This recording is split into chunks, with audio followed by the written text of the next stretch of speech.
Start ಅಲ್ಲ, ದಿನ ದುಡ್ಡು ಬರುತ್ತಾ ಸರ್?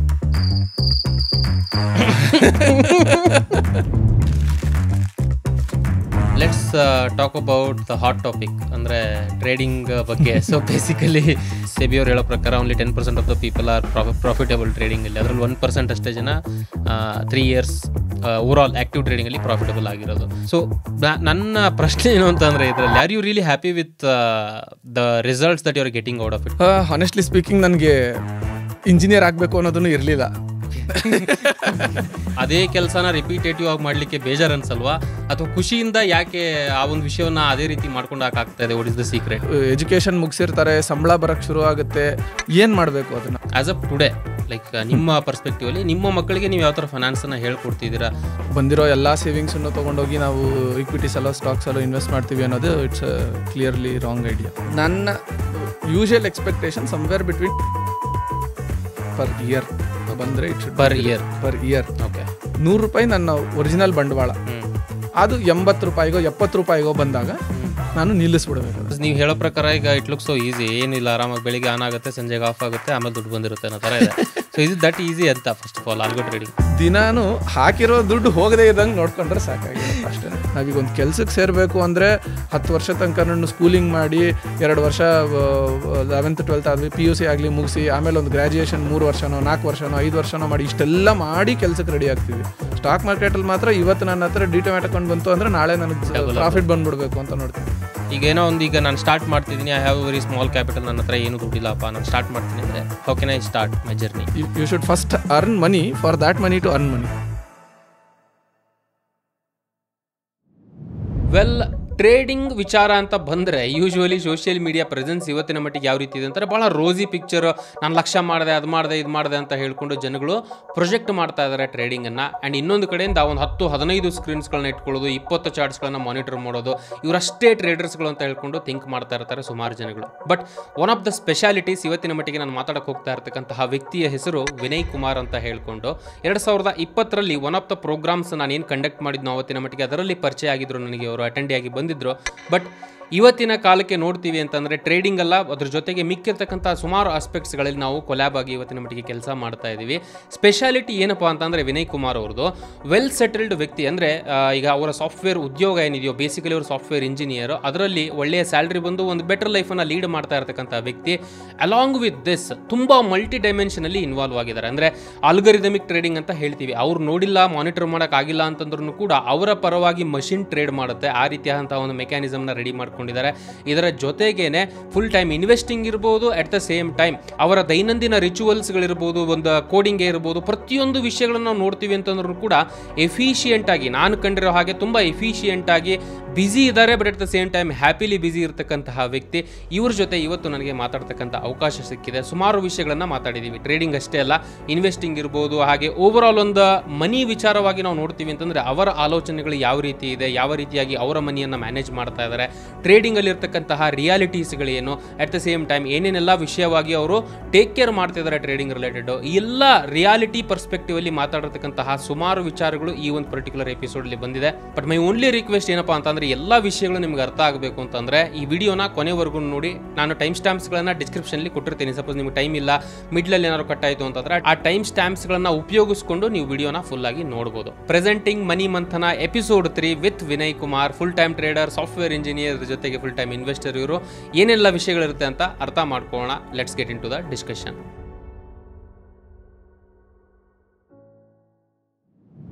ಸರ್ ನಮಸ್ತೆ, ಹೇಗಿದ್ದೀರಿ? ಆರಾಮ್ ನಟರಾಜ್, ನೀವು ಹೇಗಿದ್ದೀರಿ? Super. First of all thank you so much. ಬೆಂಗಳೂರಿಂದ ಇಲ್ಲಿವರೆಗೂ ಟ್ರಾವೆಲ್ ಮಾಡ್ಕೊಂಡು ಬಂದಿದ್ದಾರೆ ಈ ಪ್ರೋಗ್ರಾಮ್ಗೋಸ್ಕರ. It means a lot and thank you so much sir. Welcome to money Manthana. It's my pleasure. Thank you for inviting. So basically ರೀಸೆಂಟಾಗಿ ಮಾತಾಡ್ತಾ ಇದ್ನಲ್ಲ sir ನಿಮ್ಮ ಜೊತೆ, ಅಂದರೆ ದ ಥಿಂಗ್ ಈಸ್, ಈ ಸೀರೀಸಿನ ಉದ್ದೇಶ ಇಷ್ಟೇ, ಲೈಕ್ ಯಂಗ್ ಮೈಂಡ್ಸ್ಗಳು ಇವಾಗ ಒಂದು ಜರ್ನಿ ಸ್ಟಾರ್ಟ್ ಮಾಡ್ತಾ ಇರ್ತಾರೆ in terms of the finance ಇರ್ಬೋದು. ಈಗ ನಿಮ್ಮ ಆಸ್ಪೆಕ್ಟಲ್ಲಿ ಅಂತಂದರೆ ಇವತ್ತಿನ ಒಂದು ಕಾಂಟೆಕ್ಸ್ಟ್ ಪ್ರಕಾರ ಟ್ರೇಡಿಂಗ್ ಇರ್ಬೋದು, ಇನ್ವೆಸ್ಟಿಂಗ್ ಇರ್ಬೋದು, ಈ ಎಲ್ಲ ಆಸ್ಪೆಕ್ಟ್ಸಲ್ಲೂ ಕೂಡ ಒಂದು certain degree of right education missing ಇದೆ ಇವತ್ತಿನ ಒಂದು ಸೊಸೈಟಿಲಿ. ಸೊ ಈ ಒಂದು ಉದ್ದೇಶ ಇಟ್ಕೊಂಡೇ ಇವತ್ತಿನ ಮಟ್ಟಿಗೆ ಈ ಒಂದು ಸೆಷನ್ನ, ಈ ಒಂದು ಸೀರೀಸ್ಗಳನ್ನ ಮಾಡ್ತಾ ಇರೋದು. And I am so happy ಇವತ್ತು ನಿಮ್ಮ ಜೊತೆಗೆ ನಾನು ಈ ಒಂದು ವಿಷಯನ ಮಾತಾಡೋಕ್ಕಾಗ್ತದೆ ಅಂತ. But before we discuss about it, ಅಂದರೆ ಈಗ ಫೈನಾನ್ಸ್ ಇರ್ಬೋದು, ಹಣಕಾಸಿನ ವಿಚಾರ ಮಾತಾಡೋಕ್ಕಿಂತ ಮುಂಚೆ ಪರ್ಸ್ನಲಿ ನಾನು ಅಬ್ಸರ್ವ್ ಮಾಡಿರೋ ಲೆಕ್ಕದಲ್ಲಿ ನೋಡ್ತೀನಿ ಅಂತಂದರೆ ಸ್ಟಾರ್ಟಿಂಗಿಂದ ಯೂಶ್ವಲಿ ನಿಮ್ಮ ದಿನಚರಿ ಎಷ್ಟೊತ್ತಿಗೆ ಸ್ಟಾರ್ಟ್ ಆಗುತ್ತೆ sir? Around 5:30 in the morning. So that is the point. ಅಂದರೆ ಬೆಳಿಗ್ಗೆ ಅದೇ ರೂಟೀನನ್ನು ನಾನು ನೋಡ್ತಾ ಇರೋ ಹಾಗೆಯೇ ಅದೇ ರೂಟೀನನ್ನು ನೀವು ಆಲ್ಮೋಸ್ಟ್ 4 ವರ್ಷದಿಂದ ನಾನು ನೋಡ್ತಾ ಇರೋ ಹಾಗೆ same routine, right? So just not business ಅಷ್ಟೇ ಅಲ್ಲ, ನಿಮ್ಮದು ಈಗ ಜಾಬಿನ ಪರ್ಸ್ಪೆಕ್ಟಿವ್ ಅಷ್ಟೇ ಅಲ್ಲ, ಅದನ್ನು ಬಿಟ್ಟು ಕೂಡ you are involved in algorithmic ಟ್ರೇಡಿಂಗಲ್ಲಿ ಇನ್ವಾಲ್ವ್ ಆಗಿದ್ದೀರಾ, ಫುಲ್ ಟೈಮ್ ಟ್ರೇಡಿಂಗಲ್ಲೂ ಕೂಡ ಇದ್ದೀರಾ, ನಿಮ್ಮ ಫೈನಾನ್ಸನ್ನು ಈ ಒಂದು ಆಸ್ಪೆಕ್ಟನ್ನು ಕೂಡ ಮ್ಯಾನೇಜ್ ಮಾಡ್ತೀರಾ. ಅದ್ರ ಜೊತೆಗೆ I have seen you like ನಿಮ್ಮ ಫ್ಯಾಮಿಲಿಗೂ ಟೈಮ್ ಕೊಡೋದಿರ್ಬೋದು.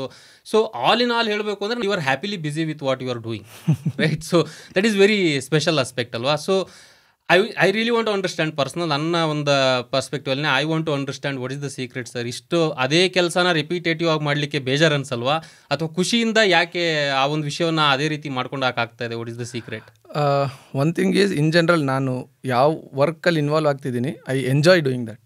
ಸೊ ಅದನ್ನು with passion I try to do. So ಹಾಗಾಗಿ ಅದು ರೊಟೀನ್ ಅಂತಾಗಲಿ ಬೇಜಾರಂತಾಗಲಿ ಅನ್ಸೋಕ್ಕೆ ಹೋಗಲ್ಲ. ಸೊ ಈಗ ಇನ್ ಜನರಲ್ ವರ್ಕ್ ರಿಲೇಟೆಡ್ ಇರ್ಬೋದು, ಅಥವಾ ಫ್ಯಾಮಿಲಿ ಜೊತೆ ಟೈಮ್ ಸ್ಪೆಂಡ್ ಮಾಡೋದಿರ್ಬೋದು, ಅಥವಾ ನನ್ನ ಪರ್ಸನಲ್ ಟೈಮ್ ಸ್ಪೇಸ್ ಇರ್ಬೋದು, ಎಲ್ಲದಕ್ಕೂ if I feel it is not worth it, ನಾನು ಅದನ್ನು ಡ್ರಾಪ್ ಮಾಡಿ I will look out for something else which will be in my passion list. So ಹಾಗಾಗಿ ನಾವು ಮಾಡ್ತಾ ಇರೋ ಕೆಲಸನ ಎಂಜಾಯ್ ಮಾಡೋಕ್ಕೆ ಶುರು ಮಾಡಿದ್ವಿ ಅಂದರೆ ಆಟೋಮೆಟಿಕ್ಕಾಗಿ ಅದು ರೊಟೀನ್ ಅಂತ ಅನ್ಸೋಕ್ಕೆ ಆಗೋದಿಲ್ಲ. ಎರಡನೇದಾಗಿ ಸೇಮ್ ಕೈಂಡ್ ಆಫ್ ವರ್ಕ್ ನಾವು ಪದೇ ಪದೇ ಮಾಡ್ತಾ ಹೋದ್ವಿ ಅಂದರೆ ರೊಟೀನ್ ಅನ್ನಿಸ್ಬಿಡುತ್ತೆ. Usually the way I distribute work also is, ಈಗ ನಾವು ಫಾರ್ ಎಕ್ಸಾಂಪಲ್ ಬೆಳಗ್ಗೆ ಎಕ್ಸಸೈಸ್ ಮಾಡೋದಿರ್ಬೋದು, ಅಥವಾ ಒಂದು ದಿನ ಪೂಜೆಗೆ ಅಂತ ಟೈಮ್ ಮಾಡ್ಕೊಳ್ಳೋದಿರ್ಬೋದು, ಇನ್ನೊಂದು ದಿನ ಫ್ಯಾಮಿಲಿಗೆ ಸ್ಪೆಂಡ್ ಮಾಡೋದಂತಿರ್ಬೋದು. ಪ್ರತಿನಿತ್ಯ ಎಲ್ಲದನ್ನು ಮಾಡ್ತೀವಿ ಅಂತ ಹೋದರೆ it is really difficult, but it should B part of our routine. ಈಗ ಮನೆಯವ್ರ ಜೊತೆಗೂ ಟೈಮ್ ಸ್ಪೆಂಡ್ ಮಾಡಬೇಕು, ಈಗ ಟ್ರೇಡಿಂಗ್ ಇದ್ರ ಕಡೆಗಾಗಲಿ, ನನ್ನ ಫೈನಾನ್ಸಸ್ ಕಡೆಗಾಗಲಿ ಅದ್ರ ಕಡೆನೂ ಗಮನ ಇಟ್ಟಿರಬೇಕು. ನಾನು ಸುಮ್ಮನೆ ಇನ್ವೆಸ್ಟ್ ಮಾಡದೆ ಬಿಟ್ಟೆ ಅನ್ನೋ ಥರನೂ ಇರೋದಿಲ್ಲ. ಸೊ ಎಲ್ಲದನ್ನು ಪೀರಿಯಾಡಿಕ್ಕಾಗಿ ನೋಡ್ತಾ ಇರಬೇಕು. But on the other side ಪ್ರತಿನಿತ್ಯ ಅದನ್ನು ಮಾಡಬೇಕು ಅನ್ನೋ ನೆಸೆಸಿಟಿ ಇರೋದಿಲ್ಲ. If it is part of my routine, I make sure I do it at least weekly once. So ನನ್ನ ಎಂಟೈರ್ ಶೆಡ್ಯೂಲನ್ನು ವೀಕ್ಲಿ ಬೇಸಿಸ್ ಮೇಲೆ ಸ್ಪ್ಲಿಟ್ ಮಾಡ್ಕೋತೀನಿ. So I make sure at least weekly once ನಾನು ಒಂದು ಪರ್ಟಿಕ್ಯುಲರ್ ಟಾಪಿಕನ್ನು ಇಟ್ಕೊಂಡಿದ್ದೀನಿ ಅಂದರೆ I spend some quality time at least weekly once on that. So ಹಾಗಾಗಿ ನನಗೆ ಪ್ರತಿನಿತ್ಯ ಅದನ್ನು ಮಾಡ್ತಿಲ್ಲ ಅನ್ನೋಂಥ ಬರ್ಡನ್ ಆಗುವಂಥ ಫೀಲಿಂಗು ಬರೋದಿಲ್ಲ. ಜೊತೆಗೆ ನಾನು ವಾರಕ್ಕೊಂದ್ಸರಿ ಮಾಡೋದ್ರಿಂದ it will not be routine kind of work. ಯಾಕೆಂದರೆ ಮಿಕ್ಕಿದ ದಿನಗಳಲ್ಲಿ ಬೇರೆ ಕೆಲಸದಲ್ಲಿ ಎಂಗೇಜ್ಡ್ ಆಗಿರ್ತೀನಿ. ಸೊ ಹಾಗಾಗಿ ನನಗೆ ಅದು ರೊಟೀನ್ ಅಂತ ಅನಿಸೋದಿಲ್ಲ. So even though it is day in day out activity, but daily ಮಾಡದೇ ಇರೋದ್ರಿಂದಾಗಿ ನನಗೆ I am still able to manage and since I love whatever work I have been doing, it's in my passion as well. So ಹಾಗಾಗಿ ನನಗೆ ಅದು bore ಅಂತಾಗಲಿ routine ಅಂತಾಗಲಿ ಅನಿಸಿಲ್ಲ so far. Been able to manage. So ಇದೇ ಕರಿಯರ್ಗೆ ಬರಬೇಕು, ಈಗ ಸಾಫ್ಟ್ವೇರ್ ಇಂಡಸ್ಟ್ರಿಗೆ ಬರಬೇಕು ಅಂತ ಲೈಕ್ ನಿಮಗೆ ಯಾವ ಥರ ಅನಿಸ್ತು ಸರ್ ಸ್ಟಾರ್ಟಿಂಗಲ್ಲಿ? ಹಾನೆಸ್ಟ್ಲಿ ಸ್ಪೀಕಿಂಗ್ ನನಗೆ ಇಂಜಿನಿಯರ್ ಆಗಬೇಕು ಅನ್ನೋದನ್ನು ಇರಲಿಲ್ಲ. Okay, that's an interesting story. But after I completed my 12th BSc microbiology ಮಾಡೋಣ ಅಂತ ಹೋಗಿದ್ದೆ. And then I thought okay ಮೆಡಿಕಲ್ಗೂ ಅಪ್ಲೈ ಮಾಡೋಣ ಅಂತಲೂ ಟ್ರೈ ಮಾಡಿದ್ದೆ. ಆ್ಯಂಡ್ ದೆನ್ ಈವೆಂಚುಲಿ ಸುಮಾರು ಜನರ ಜೊತೆಗೆ ಡಿಸ್ಕಸ್ ಮಾಡಿದಾಗ I got different thoughts. Engineering ಮಾಡ್ಬೋದು ಅಂತಾಗಲಿ, ಇದಾಗಿ ಮಾಡ್ಬೋದು ಅಂತ ಸುಮಾರು ಐಡಿಯಾಗಳು ಬಂದವು. Eventually I stumbled upon taking an engineering career. So I was completely open. ನನಗೆ ಆ್ಯಕ್ಚುಲಿ ಹೇಳಬೇಕಂದ್ರೆ ಸ್ವಂತವಾಗಿ ಯಾವುದೂ ಐಡಿಯಾ ಇರಲಿಲ್ಲ ಆ ಟೈಮ್ನಲ್ಲಿ. I took suggestions from many of them. ಎಲ್ಲರೂ ಬೇರೆ ಬೇರೆ ರೀತಿಯಾದ ಒಪಿನಿಯನ್ಸನ್ನು ಕೊಡ್ತಾ ಹೋದರು. ನಾವು ಇಂಜಿನಿಯರಿಂಗ್ ಮಾಡಿದ ಕಾಲಕ್ಕೇನೆ there were lot of engineers already available. So IT boom ಎಲ್ಲ ಆಲ್ರೆಡಿ ಆಗೋಗಿತ್ತು ಅನ್ನೋಂಥ ಮಾತುಗಳು ಕೇಳಿಬರ್ತಿತ್ತು. BSc ಮಾಡಬೇಕಂತಾಗಲಿ, ಮೆಡಿಕಲ್ ಮಾಡಬೇಕಂತಾಗಲಿ, ಹೇಗೆ ಅಂತ ಅದೆಲ್ಲನೂ ಆಲ್ ದೋಸ್ ಆಸ್ಪೆಕ್ಟ್ಸ್ ಎಲ್ಲದನ್ನೂ ಎವ್ಯಾಲ್ಯೂಯೇಟ್ ಮಾಡಿ eventually I stumbled upon being an engineer. But once engineering ಸೇರಿದ್ಮೇಲೆ ಐ ಟುಕ್ ಎಟ್ ಪ್ಯಾಷನ್. ನಾನು ಯಾಕಾದರೂ ಇಂಜಿನಿಯರಿಂಗ್ ಸೇದನು ಅಂತ ಯಾವತ್ತೂ ಅಂದ್ಕೊಳಕ್ಕೆ ಹೋಗಲಿಲ್ಲ. I made sure I did justice to it. So as I said, ಯಾವುದೇ ವರ್ಕನ್ನು ತೊಗೊಂಡ್ರೆ I do it with passion. So that's where I am able to enjoy that. Nice. So let's talk about money sir. So this is your career journey ಆಯಿತು. But when it comes to money there are so many aspects ಇವಾಗ ಮಾತಾಡ್ತೀವಿ ಅಂತ ಅಂದರೆ. But ನಿಮ್ಮ over all ಇಲ್ಲಿವರೆಗೂ ನಡ್ಕೊಂಡು ಬಂದಿರತಕ್ಕಂಥ ದಾರಿಲಿ ಇವತ್ತು ಆ್ಯಸ್ ಅಪ್ ನಾವು if U C the money, ಯಾವ ದೃಷ್ಟಿಕೋನದಿಂದ ನೀವು ಅದನ್ನು ನೋಡ್ತೀರಾ? ಅಂದರೆ ಯಾವ ಒಂದು ಇಂಟೆನ್ಷನಿಂದ ನೋಡ್ತೀರಾ? How U C the money ನಿಮ್ಮ ಪ್ರಕಾರ? ಜನರಿಕ್ ಆಸ್ಪೆಕ್ಟ್ ಅಂತ ನೋಡಿದ್ವಿ ಅಂದರೆ, ಅನ್ಫಾರ್ಚುನೇಟ್ಲಿ ನಮ್ಮ ಎಜುಕೇಷನ್ ಸಿಸ್ಟಮ್ನಲ್ಲಾಗಲಿ ಇಂಡಿಯನ್ ಕಲ್ಚರ್ನಲ್ಲಾಗಲಿ ದುಡ್ಡಿನ ಬಗ್ಗೆ ಹೆಚ್ಚಿಗೆ ಎಜುಕೇಷನ್ ಅನ್ನೋದು ನಮಗೆ ಸಣ್ಣ ವಯಸ್ಸಿನಿಂದ ಸಿಗೋದಿಲ್ಲ.